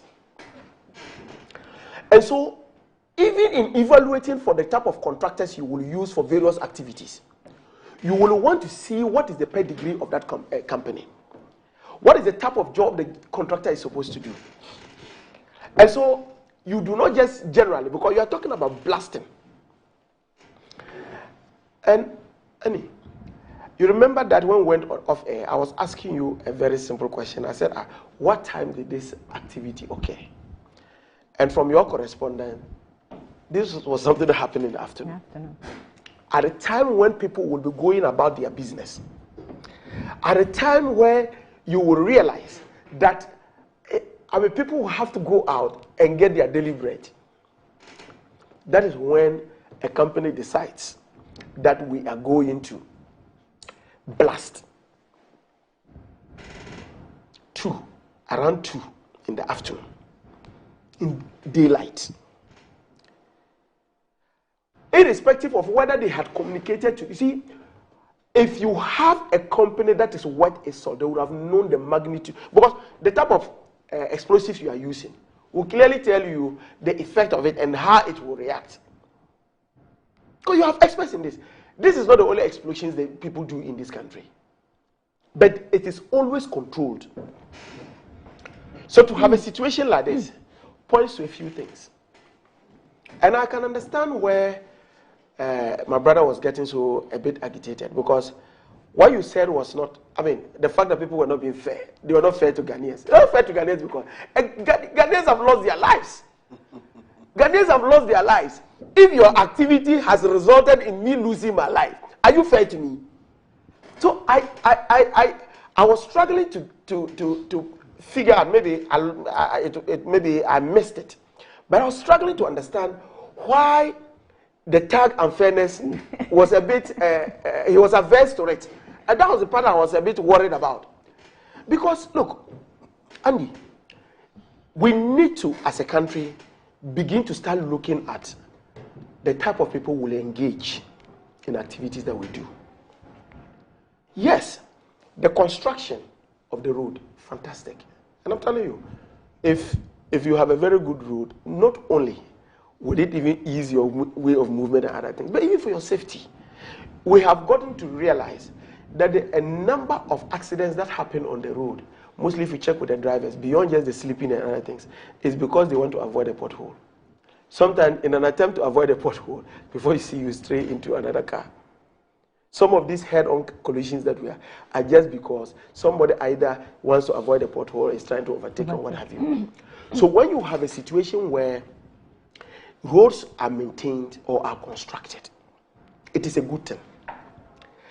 But the people we give the opportunity to do these jobs must also have what it takes to be able to do it. I was saying that you were reading, you were saying that they tried looking at the website of the person. And the company, they access it now. But the prior knowledge, what do you call it? Activities they had done was some feeder road they did somewhere and laying of pipes that they did. So this was what the company itself put as their prior experience. This is common with almost every aspect of our lives as a country currently as we speak. We have companies that will get incorporated today, and tomorrow they are given a job to do with a prior experience. And they will always have an opportunity to come and legitimize why they are giving people this. Usually in the assessment of contracts that you give to people, you will want to know what type of similar jobs have you done before, isn't it? And you will want to know in this assessment, the issue of health and safety will appear. But when you have a situation where you give contracts to cronies, you give contracts to people who do not really merit it. We don't know that yet. No, I am just giving you that. You see, let me tell you something. Annie, we were all here. You put your phone on speaker. We were all here when your correspondent was indicating that from the information he has gathered, the operations manager for the company is also the NADMO director of the area. How can you have such a thing? If you have a company whose operations manager, and when you talk of operations manager, it involves even this whole blasting and other things. The manager for that is the NADMO boss for the area. Beyond just the conflict of interest issues that come in, there's a question mark on the competences of the individuals involved. So this is a clear sign of negligence. This is a clear sign of people who died for nothing. We are even told that one of the people was in bed when the death got to him. We are told that one of them was a shoe shine boy who was going about in this very hard economy to make ends meet, and he had a projector hit him in the head. Just because the type of people we have hired to run, or maybe to perform certain services for us as a country, as to whether they have what it takes to do is another thing. You see, when we constantly say that everything that we do as a country should be meritorious, when we constantly say that the laws that we put in this country, for example, the issues of procurement, that you follow them, beyond just the fact that we want to save and safeguard the national purse, it is also for the protection of the human beings. Because yes, you have a contract that you have offered, but because of the incompetence, and now I am convinced that I can confidently say that there's an element of incompetence in this. Why? Who does blasting in the afternoon? In an area, it's not, a highly populated area. It's not in the place of my reporter to tell me that the contractor is incompetent. But I am just looking at the facts. Records and what yes, I'm just looking at the facts. He can even conclude that this contractor is incompetent. That usually, that to extend in the afternoon, when, I mean, because if the same Bujumbura that we are all aware of, this is a very highly populated area.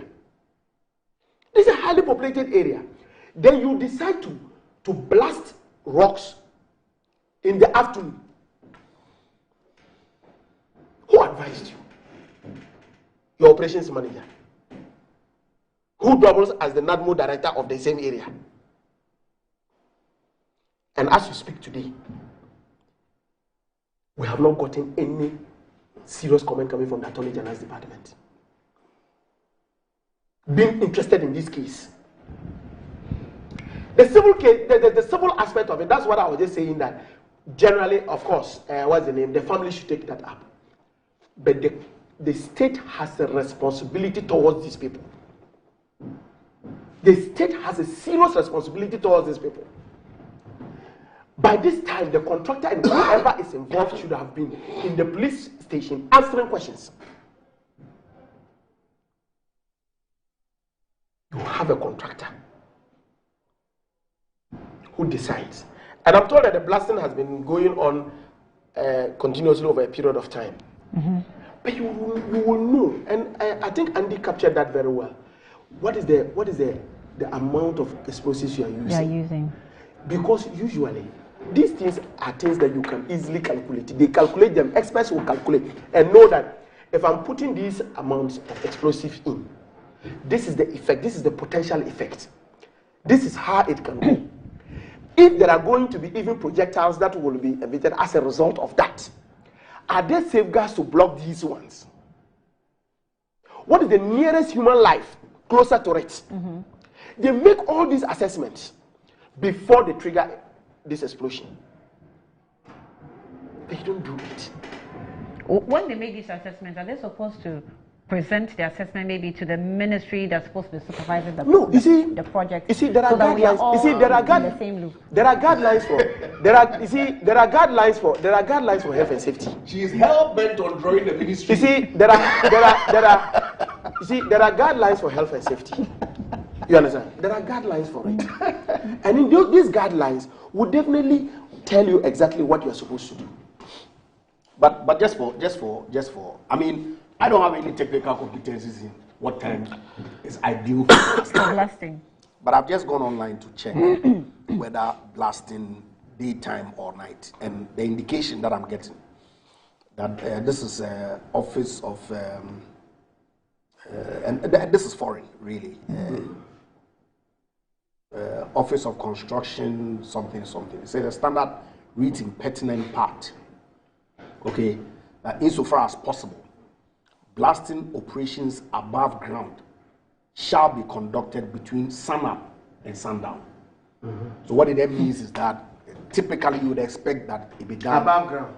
Yes, above ground. Okay. It will be done during the course of the day, and it makes sense because if you listen to what your reporter said.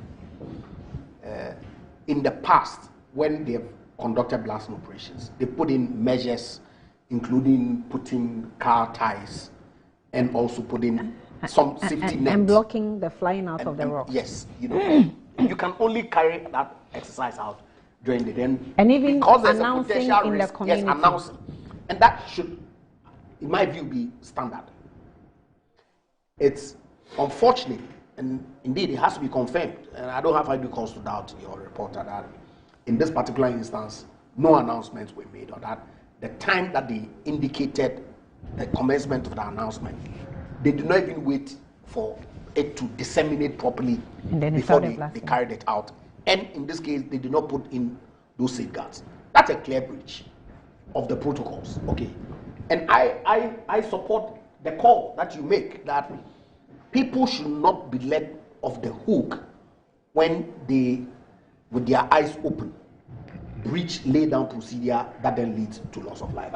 I do not have any qualms at all about that. And people ought to take the requisite action, including the police conducting an investigation, the AG being interested to ensure that these Ghanaian lives that have been lost, the people who caused those losses, are strictly held to account. Just to indicate that, I guess that per what I'm reading online, no, but see, blasting operations you see, the first point I guess, and I'm happy you talked about the issue of even communication and other things that you brought up there. You are dealing with what do you call it? An area where the population is sick. You are dealing in an area where, to a very large extent, to be able to communicate effectively to the people. Look, nobody even would have done in terms of how do you call it, communication in just one day. That may be the same day. Maybe this would have been maybe for about a week or so. You would have been telling people that look, on this particular day, we will be doing this. Precisely. You can't be doing the blasting in the midst of doing the announcement. Yeah. So there should have been things like that. Barney, I think that your station should be more interested in the company. We should be interested in the company. That's what I was thinking. You see, we should be interested in the company because if it is true, if it is actually true, because what your reporter was equally saying was that in some instances you have the NADMO guy speaking on behalf of the company. The NADMO guy who is paid with the state's money, he is rather speaking on behalf of the company. And the reason is because he's playing the dual role. How? As operations manager for the company and the NADMO boss. Okay. But then again, it's important, and you and I are not privy to the facts. Right? No, hold on. No, I'm coming. Yeah. Of course, we all heard the reporter during the course of the break. Yeah. And he made these assertions. I'm of the view that if indeed it is true, then there ought to be sanctions that necessarily follow. But sitting here, how are we even in a position to confirm? So that is why. So you see, absolutely, Andy, look into it, Andy. But that is why I indicated that. Edward, that's why I said it. And in fact, two of us as members of parliament should be interested in this. Absolutely, no doubt. You see, yeah, we should. We should see. Apart from the three people officially captured as dead, which of course my reporter, you heard him saying, giving us different numbers. 30 people officially are injured and currently are receiving. And you can imagine the magnitude of injuries. Yes, because the report that I read earlier indicated that some were in critical condition. Yes. True, and people ought to be held accountable.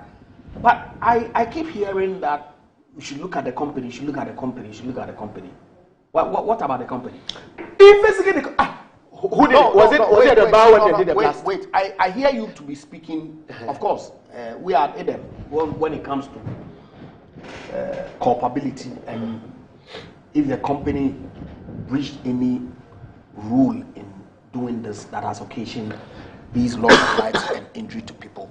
By means, let's hold them to account. But I hear you asking about competency of the company. Yes. And see, and what let me tell you what. Because it's a Ghanaian company. No. I've not attacked.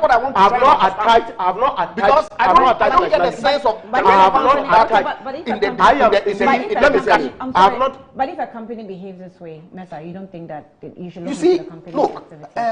Annie, I'll go back to the point that I made earlier that it is not for nothing that these rules are put in place to safeguard victims or protect them. It's a clear recognition that even if it was almighty some first-class company in America, the potential that something may go wrong exists. And if it does, they look into the company. So they look into the company. Wait. Yes, but Boeing is going through that. Yeah, you are using those. Boeing is going through that. What are you talking about? Boeing is going through what? Boeing is going to the whole Boeing had been brought to the Senate. Had been brought to the Senate for what? Wait. But you see, we're talking two different things. No, that's why I asked. You see, of course, the Boeing as a company. No, you use the word well. No, wait. Boeing as a company. What's the issue with Boeing? Yes, wait. There's absolutely so let me finish my statement. Let me finish. I was doing my presentation. So write it down. Write it down. Now you let me make the point and you continue because you see. That's what I want to hear. So if there's a defect with some aircraft, right? I believe it's a 777 or something. One of those 737 that has had some issues. They will investigate the process that has led to those defects. But what has that got to do with Boeing as a company? Boeing. You know that. Excuse me. I'm not saying that. Okay, so that means that. Okay, so now you are finished. So let me make my point. So let me tell you something. Just to come, but I'll come back to that. You see, beyond just the fact that there was a defect, Boeing had to accept culpability. Yes. With the AG's department. You see. Yes, so the point I'm making is that, so you understand, when I use the word, when I use the word, bribery scandal, be patient. My point is, let me tell you why I said you should look into the company. One, in my opinion, the moment you give me a reason to doubt your competence, I will even want to know how you were procured to offer that service. Because the defect of getting a company that is not competent may also be as a result of the process that generated that company. I get the point. The process that finally ended up selecting that company to take up that particular job. I would want to see the procurement processes of that. But because I had made an earlier point that look, we have situations where in this country they incorporate a company today. Let me give you a typical example of a company.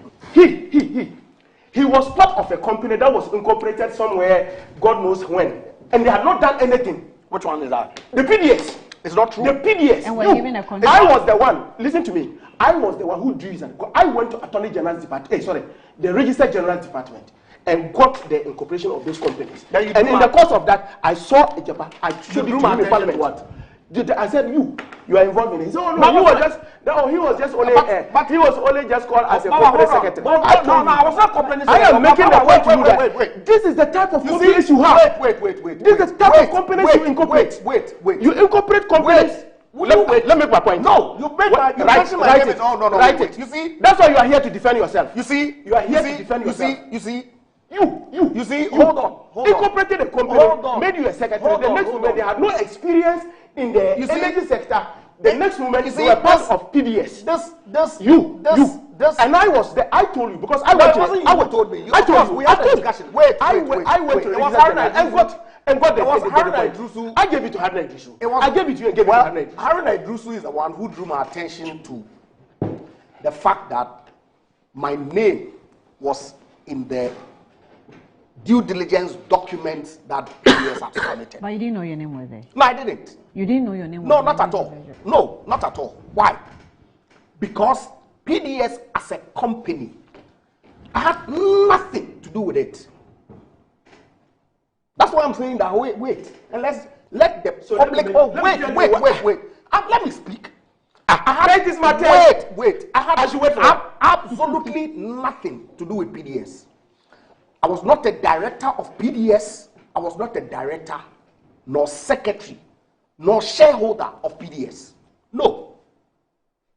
However, when the PDS documents were submitted to Parliament, PDS had shareholders, one of which was TG Energy Solutions. TG Energy Solutions is the company that I had incorporated in 2014 for a client who had asked me to be director secretary.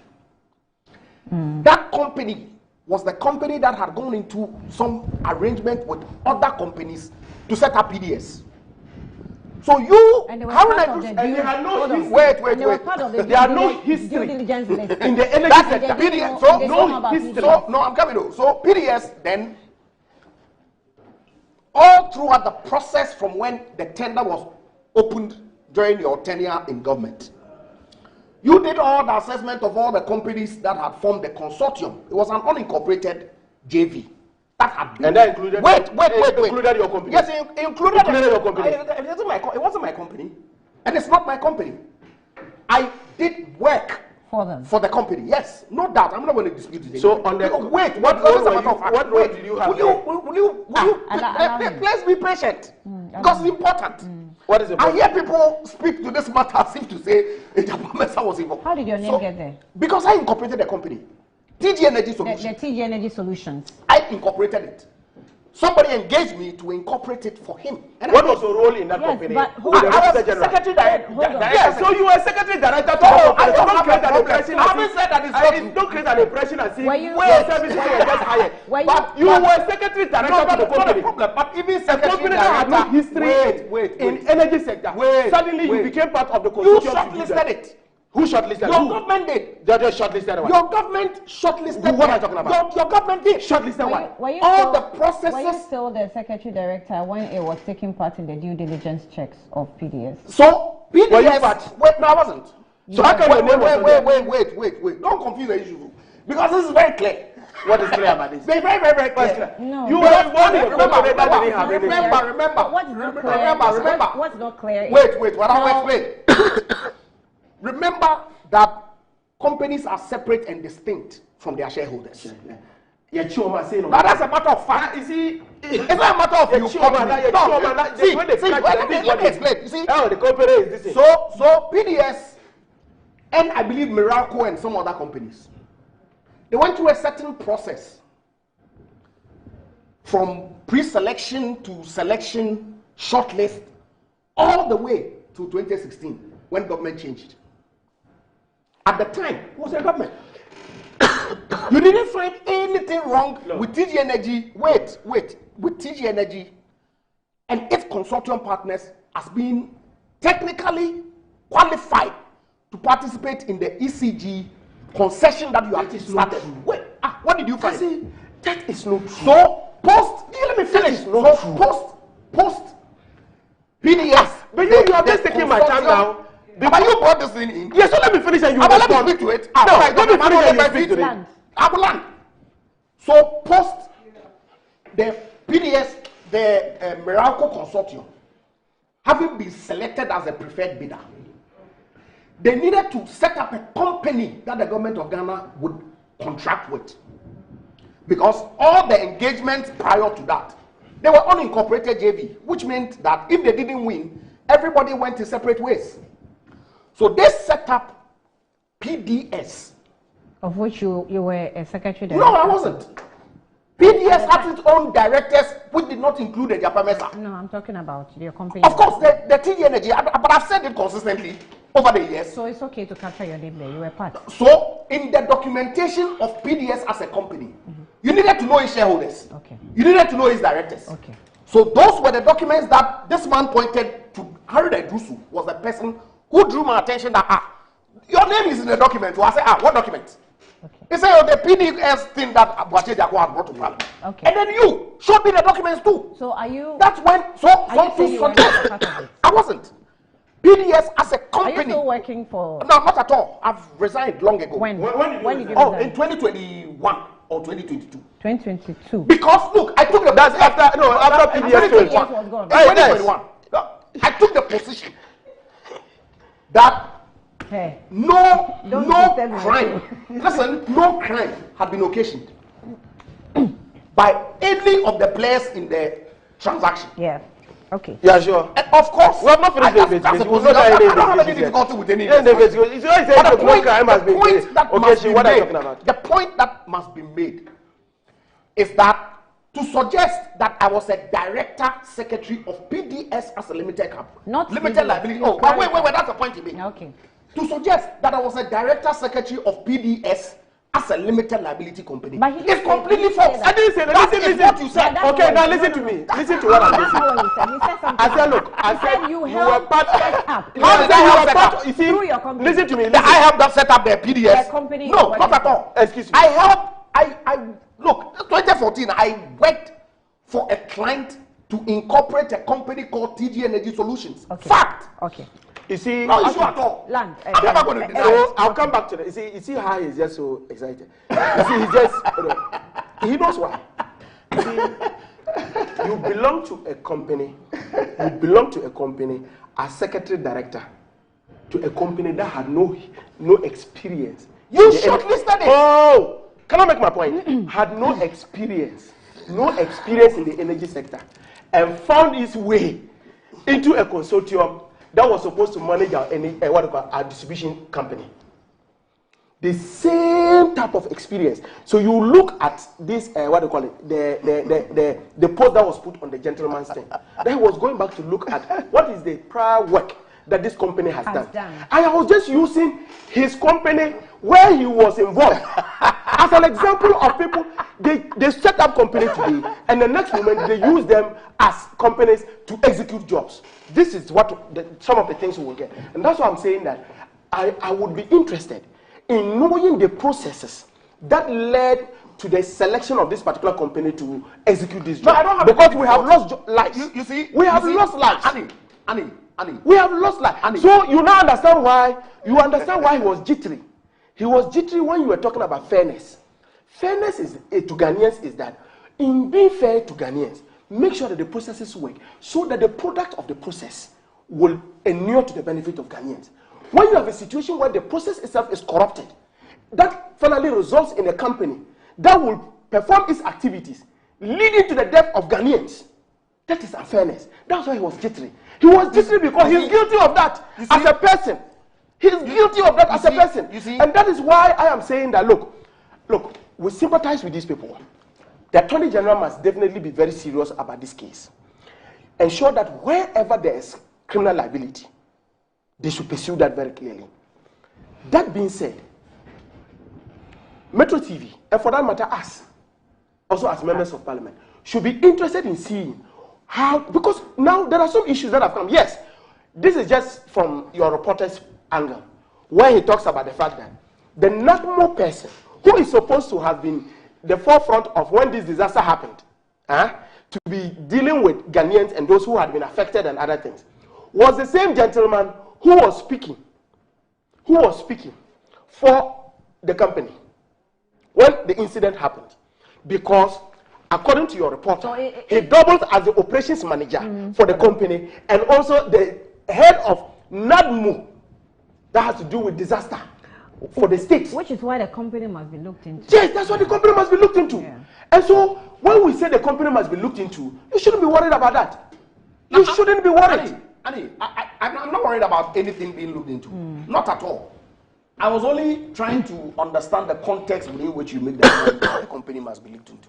Okay. Because you see, no, wait, please. There's no jittiness or anything related to this matter at all. None whatsoever. Indeed, talk of unfairness. Yes, it was related to a particular context that I felt that it was inappropriate to allege, based on this accident, unfortunate as it is, that it amounts to being unfair to Ghanaians. Look, we know the processes of certification for people or companies to qualify to undertake a particular contract. Roads and highways, they have their license A or B or C or whatever. Works and housing have their own categorization. And so if the contractor is qualified, he has the appropriate certification to carry out a certain scope of work and is awarded to that company. It doesn't mean that an accident cannot happen. Why? Only a couple of months ago, this vessel that ran into a bridge in Baltimore, in America, it was an accident. It can't happen anywhere else. Across the world, accidents happen every day. I'm not saying there's no justification to say that it makes this right. It can never be right. And I've gone to make the point that if people breach the protocols that has led to loss of life, by all means, let's hold them to account. Why not? You remember the chemical accident that happened in the Apiati? Yes. You see, when companies are negligent like this, sometimes, unfortunately, it is the same government that takes up the cost.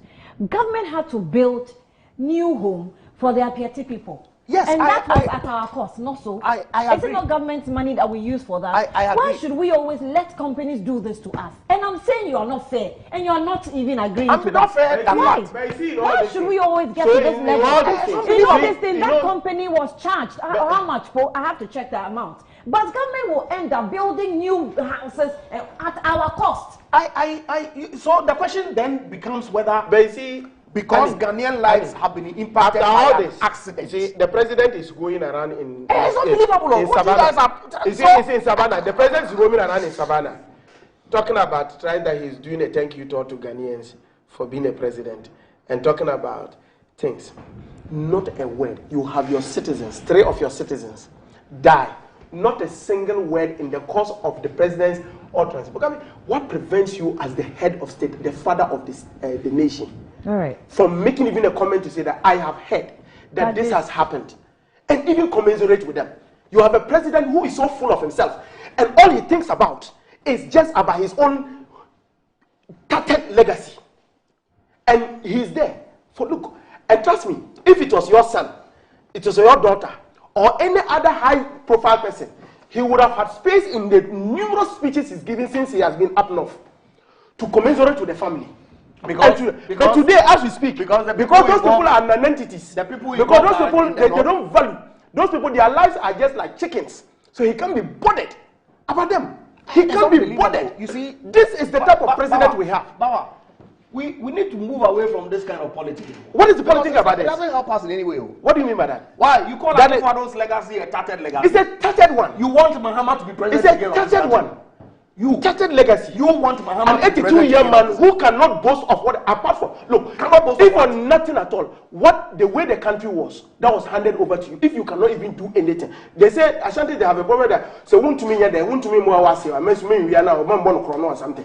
You came and saw a country. You left the country in tatters. How? And all you do at the age of 82, instead of thinking of how your children and your grandchildren will behave, you are behaving as if you are a 14-year-old.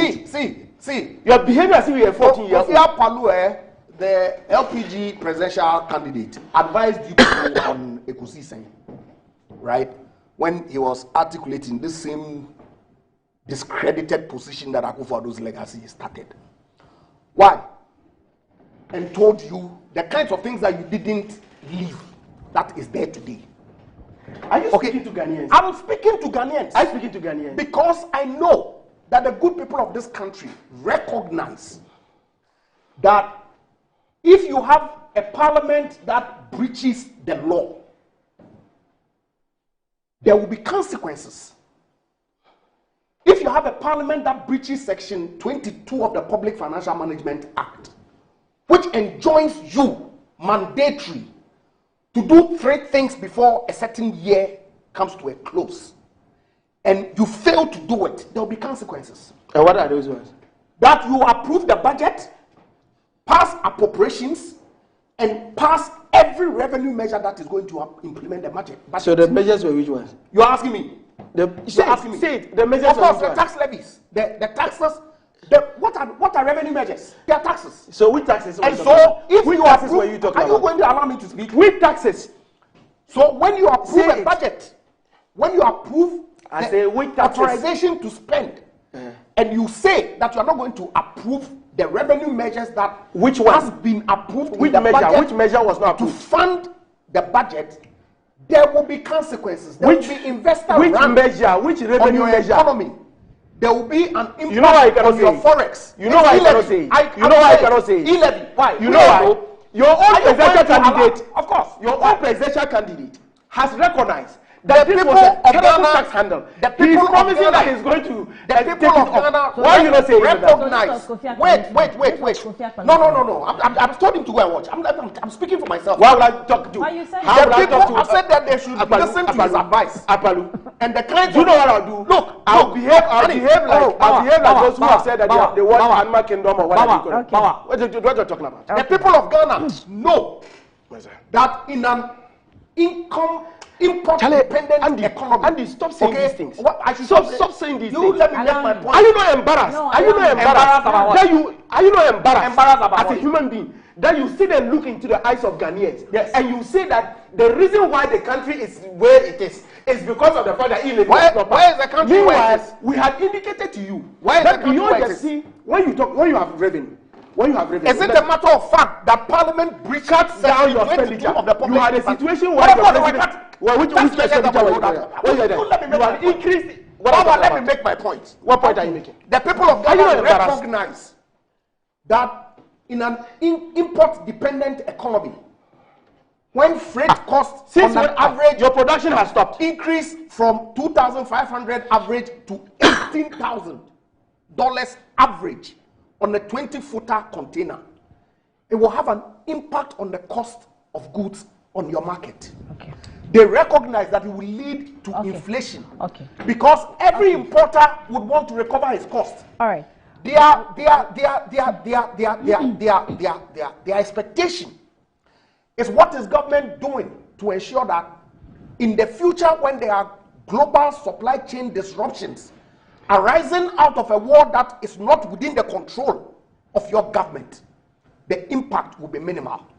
So they look at the government that today, the country where the war was taking place, they were even performing better than us. Will you allow me to speak? The country, please, Ukraine. What are you talking about? Let me make my point, and let the good people of this country determine whether my point is BS or not.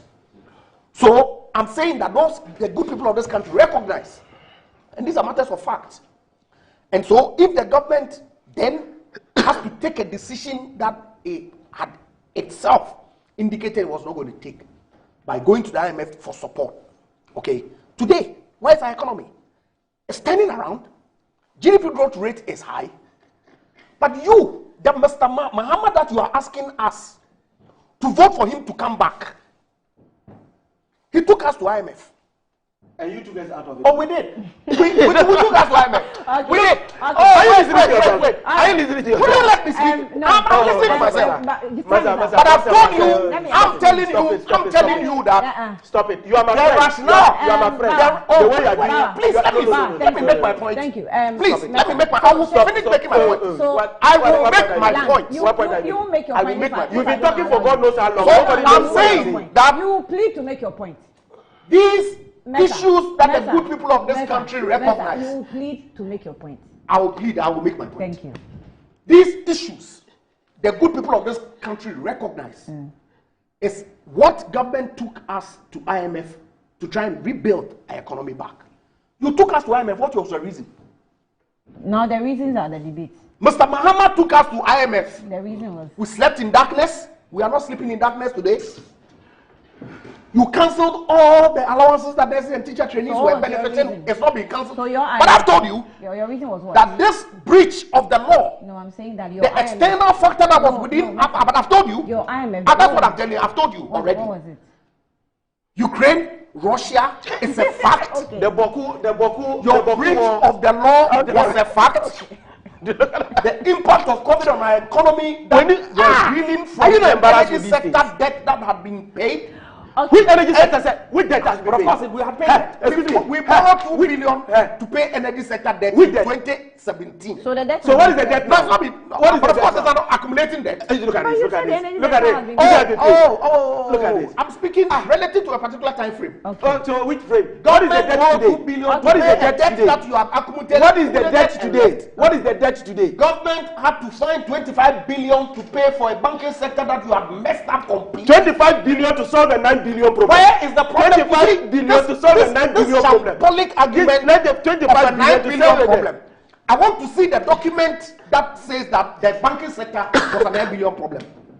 And 9 billion for years, nobody has been able to provide to us. Look, you guys, that if it was a 9 billion problem, if it was a 9 billion problem, you guys gave liquidity support in excess of 9 billion to banks.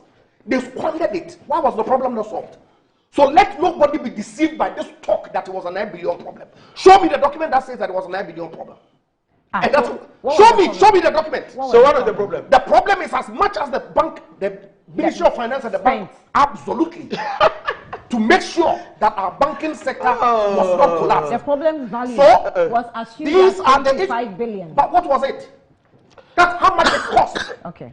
And so it says to me that that was the cost of the problem. Okay. Show me the 9 billion. Okay.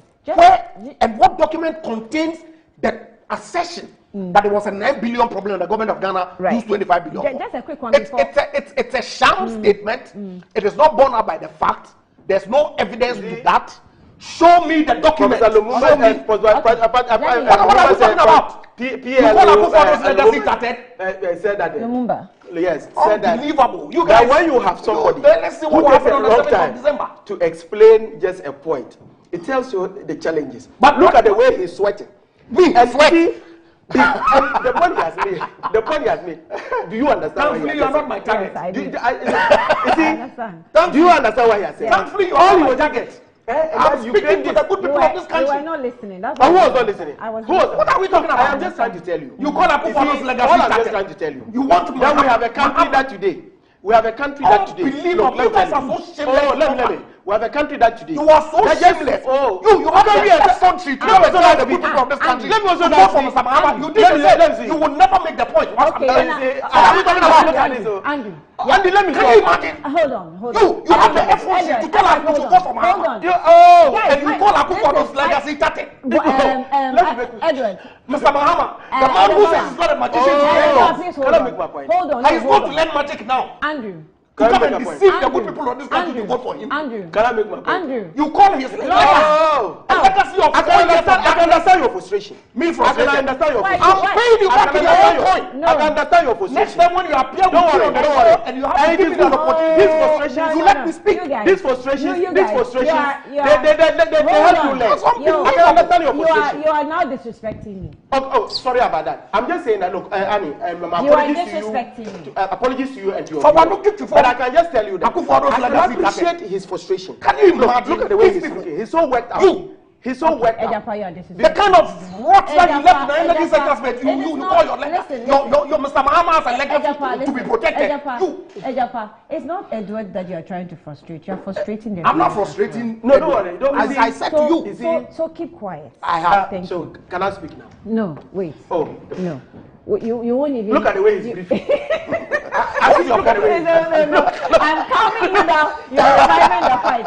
Listen, lastly, maybe I'll let you before I let you go. As members of Parliamentary resumed, yesterday we were expecting the issue about this your independent candidate situation. We're expecting the speaker to give us a ruling on Thursday, right? What's the expectation from you guys? What do you expect? Mess, I'll start from you. I don't know what ruling is even required on a statement that has been made by a member of parliament. It does not require any ruling. Order 93 of our standing orders is very clear. Statements are intended when they raise issues to be referred to a committee to interrogate and report with a view ultimately for law reform. And so, well, let's see whether he will come and refer the matter to a committee. All right. Because otherwise, you see, yesterday, I was actually driving, I think I was heading home, when I tuned into Joy FM's Top Story, and I heard the brouhaha on radio. So I turned around and drove back to Parliament, and actually contributed to the. Yes, it wasn't a debate because there was no motion. We turned the rules upside down to suit our own political ends. You and who? These people. You mean the NDC's people. I don't want to be interrupted, so I want to. There you go. So go on. That's what we do. That's what you do. That's what we do. I said we. Okay. You. Annie. Bring this man to order. Because me, I'm from Sekedi Kwano. I can do worse than. No, speak on my behalf. And I said, don't speak on my behalf. That's what we do. So all of a sudden, we throw away the rules which say that, and indeed, I'm told that the former minority leader, Haruna Idrisu, had filed a notice of petition, which was the proper thing to do. But as usual, let's create something in the West. Today is the first day. We've left this thing too, right? So my good friend Atu Forsen does some statement of sorts, and the rule says people should comment, and if it raises a matter that requires some interrogation by a committee, then you refer to the committee to, as it were, generate a report that then will lead to some potential law reform. But the speaker says he's going to give a ruling. So we'll wait for that. So we'll wait for that. But you see, yes, what are the issues? The Article 97 was intended to deal with a certain mischief, which was this, that during the first Republican Parliament, the provisions of the Constitution allowed people to cross carpet. And so, for example, today, President Akufo-Addo could have offered Bauer and a few of his colleagues some ministerial position, and then they will cross carpet to become MPP members of Parliament and still maintain their seats. That was what pertained during President Nkrumah's era.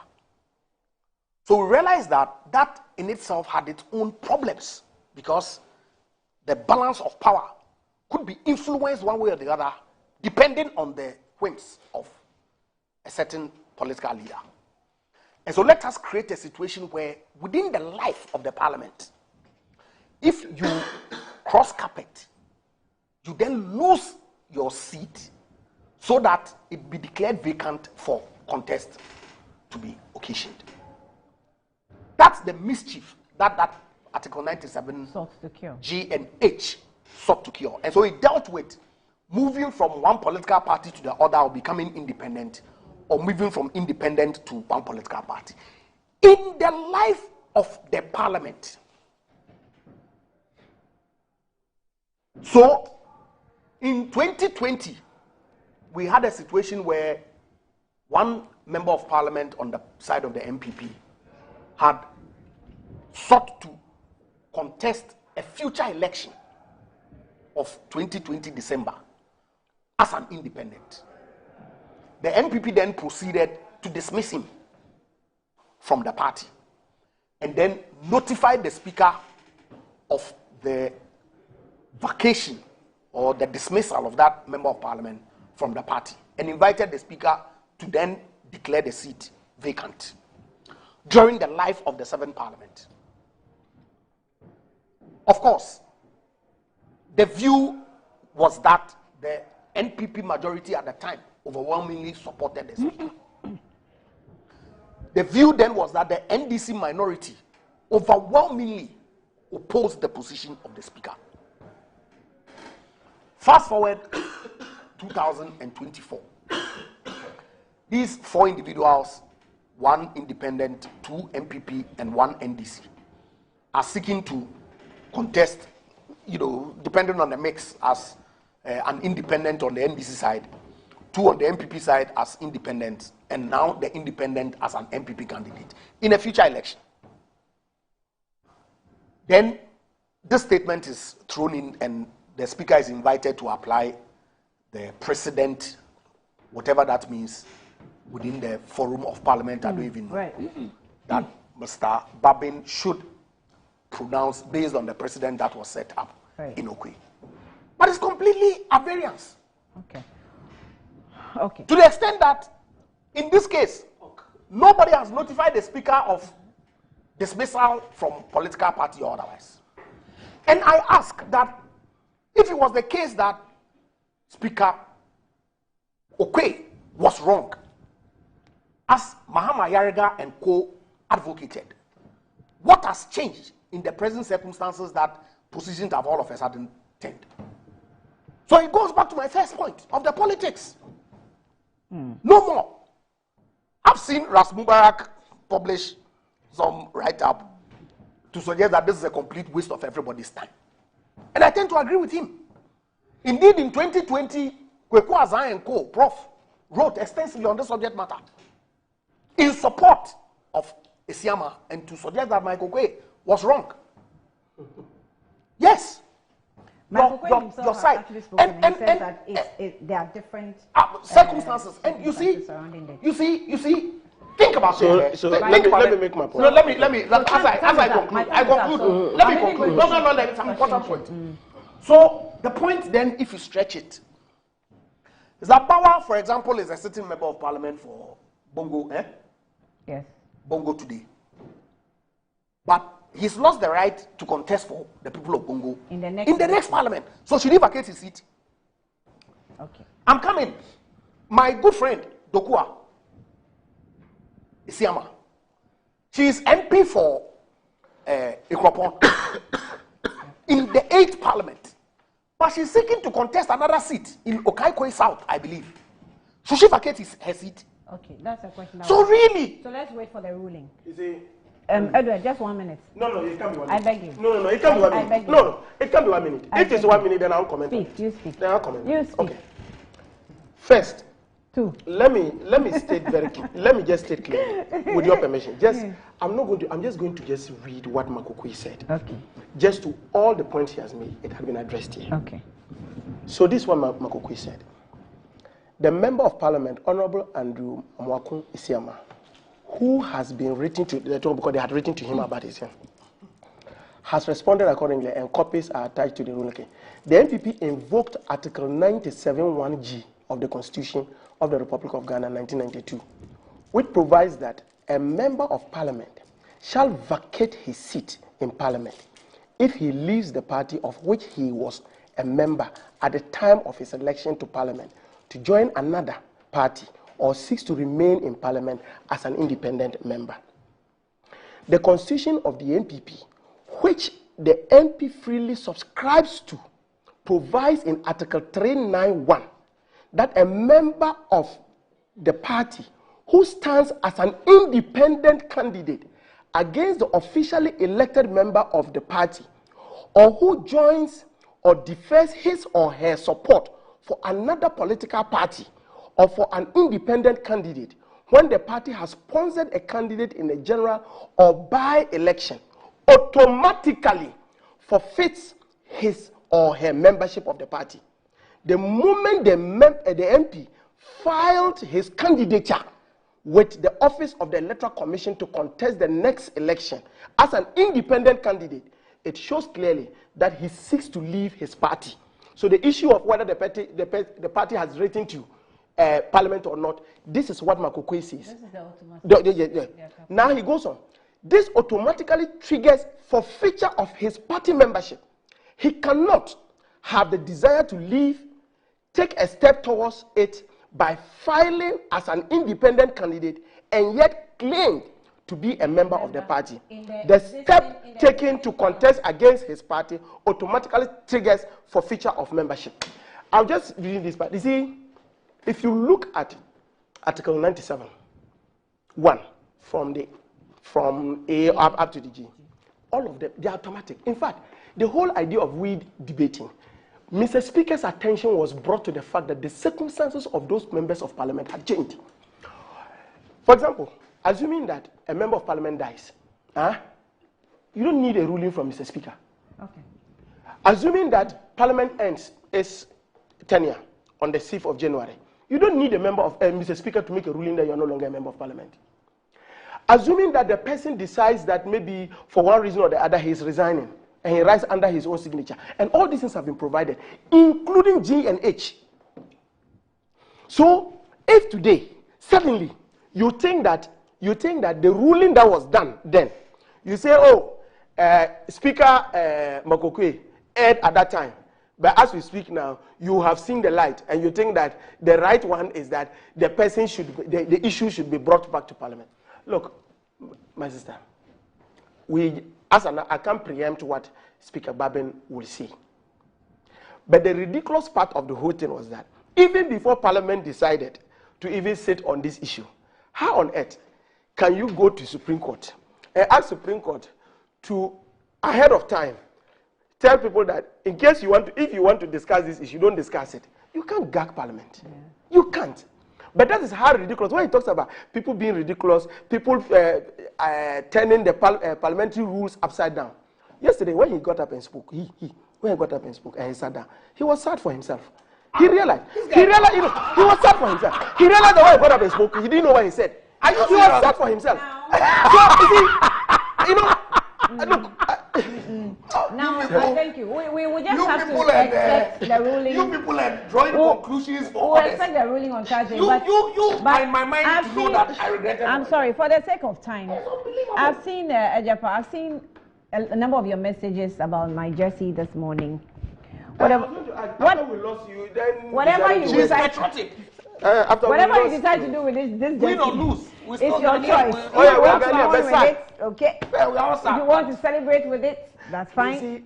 If nothing in our life works, even football that we, at least that one we're all doing well. We could qualify. Yes, we never qualified for AFCON. You see, for years, yes. Why? Where did you go for years? When your government was in power. Jesus Christ. Me, Jesus Christ. Are we living the same? We will be back shortly.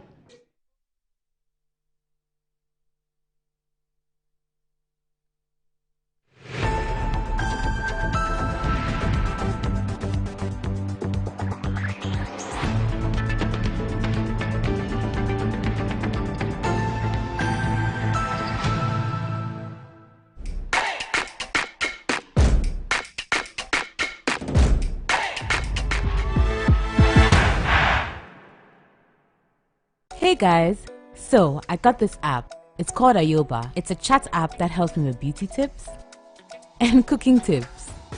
A super app that feeds me music and the latest sports content. I even use it for my studies. And the good news is I don't need to use my data bundle because I'm on MTN. Chale, the app just did be. Ayoba, the all-in-one app that lets you chat, call, read, play, pay and listen. Use Ayoba at no data cost on MTN. Download Ayoba now. Over 5 million children have benefited from free SHS. Protect free SHS. Vote Dr. Baumia #1 on the ballot.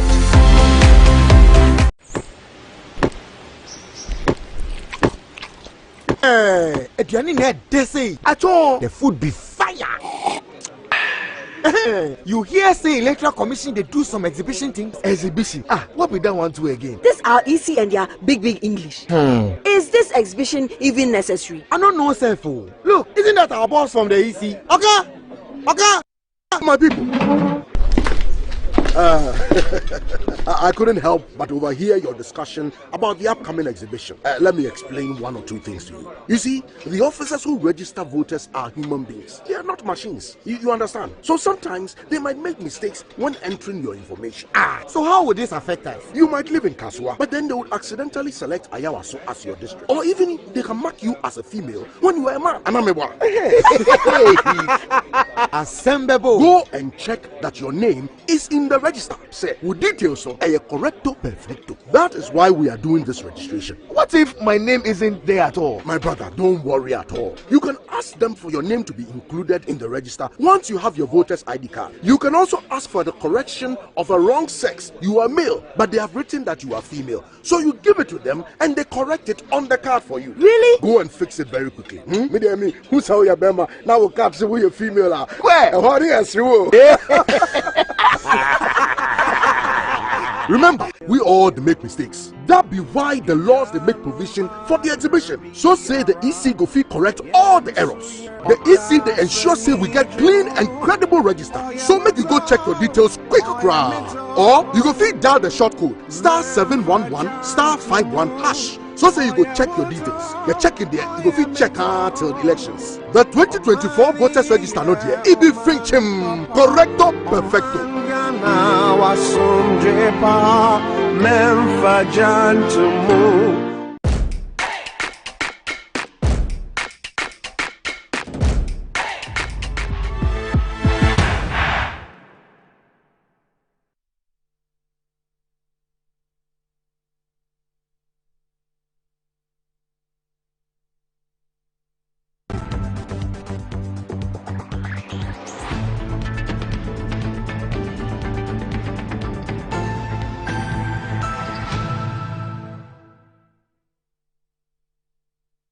Welcome back. The Trends Man is here. I haven't seen his face this week. What's up? Annie, good morning. Star boy. How you doing? I'm good. It's the black stars jersey for me. Exactly. Yeah. The name is what? What's the name? Blacks. Anyway, guys, welcome to the show. Have you ever seen a black star that shines before? No. No, this question they ask. Okay, anyway, let's just leave it. It is only our black star that shines. So when it dims, then you don't know if you should mourn or you should laugh or you should, what exactly is going on. On that note, there's a dimming. The star is dim. Charlie. It's now literally black. Charlie, hey, yesterday, my heart did it inside. And you know, unfortunately for me, I had to do a team review right after the show, the game. I don't know what I did talk like. Nanaya just threw me under the bus. Someone asked me a question on Facebook. It says, Annie, why do you want to put injury? Go and change that jersey and wear something else and come and sit down. I read it, but I ignored it. Anyway, so the Black Stars of Ghana trending #1 on Twitter or X on Facebook, every platform. And so because yesterday we lost our game against Sudan by 2-0 in Libya, and some of the comments, #Otuado out, all of that. Yeah. I'll move on to the next one. Interesting, under the Black Stars quote, the page, South Africans are the ones who are writing a lot, commenting a lot, because remember, whilst we were playing the games for the World Cup, we had to play South Africa in Cape Coast, and there was a little bit of issue, you know, in that particular game. And I would say, until you come and cry to us and beg us, you will continue like that. This one says, until you apologize essay, you will never be all right. That's from an essay fan on X. This one says, it serves you well, you ripped or you robbed essay, so it's payback time. This one says, Ghana will still qualify. I like this comment. Ghana will still qualify. Sudan will lose their next 2 matches. We will be second with 8 points. While Sudan will finish with the 7 points they have now. Bookmark this. Hey, Stephen Walker. Why do you think that I don't have a reason to wear my jersey? Oh, the guy gave him one. I mean, I didn't want. Good game, guys. We are lucky we just two goals. Oh, Charlie. Yeah, so let's read some of the comments about the Black Stars on X.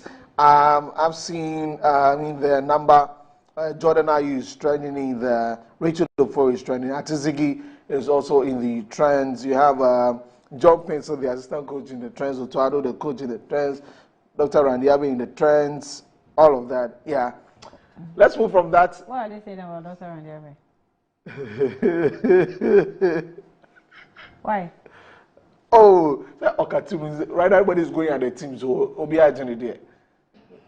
From Kate to Dog to the technical team to the players.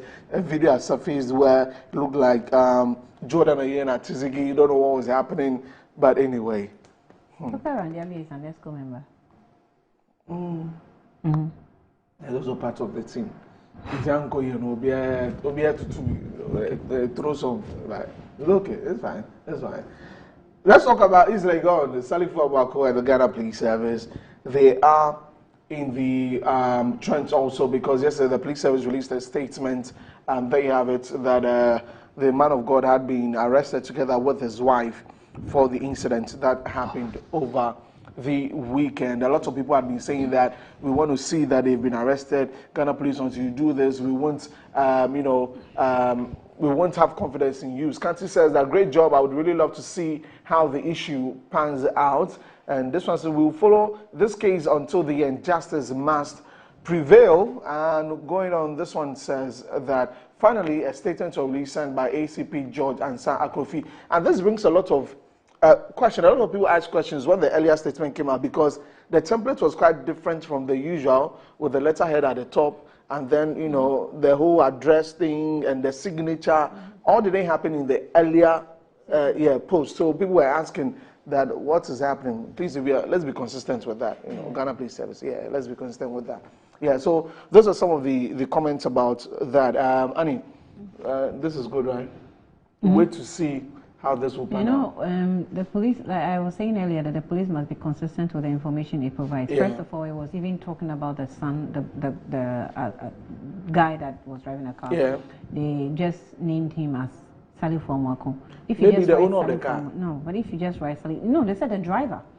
And Sally Formako, the pastor, was not the one driving. Yeah. So at least, the least you could do was even to add Junior. It's very important, you know, for record's sake. It's very, very important for you to, you know, be very consistent. So we raised the issue on air, and then later in the afternoon we saw that the correct name had been, you know, and the templates of the statement. It keeps changing. I get the point you're raising. All right, so those have been some of the things trending on X. On that, I want to say happy birthday to my best man, my brother for life, Frederick Kumi. Today is your birthday. Happy birthday, Maji. God bless you so much. Yeah, on that note, it's all for trends today. Yeah, my name is Desiree Starboy. We wish the Black Stars all the best, all the mathematical best. Angola have already qualified. What does that mean? Womoko. Sudan has 7. We have 2. Nigeria has 1. We still have a number of games to go, but I don't know. But it's still mathematical, though. You know, I just want to say a very special good morning to, you know, Tomianan Forsen? Yes. Have you heard about him? He's a legend. Have you read about him? He's a big man. Okay. I just want to say good morning to him. He is the only one person that admires the fact that I'm wearing this. And it is giving me words of encouragement. Oh, great. So I'm grateful. Great stuff. And at least if I have one person that admires it. And also if it and also to me then I don't even know my message. So whatever you do with this jersey, not your business. Yeah. So that's right. So Tomiana Forsen, thank you very much and good morning to you. And that's all. That's where we draw the line. Thank you. We're back tomorrow. Well, good morning, Grant. Thanks for watching. I'm wonderful free. Hey, no, yes, I'm wonderful for a job. Yes, I'm wonderful free. Yes, I'm wonderful free.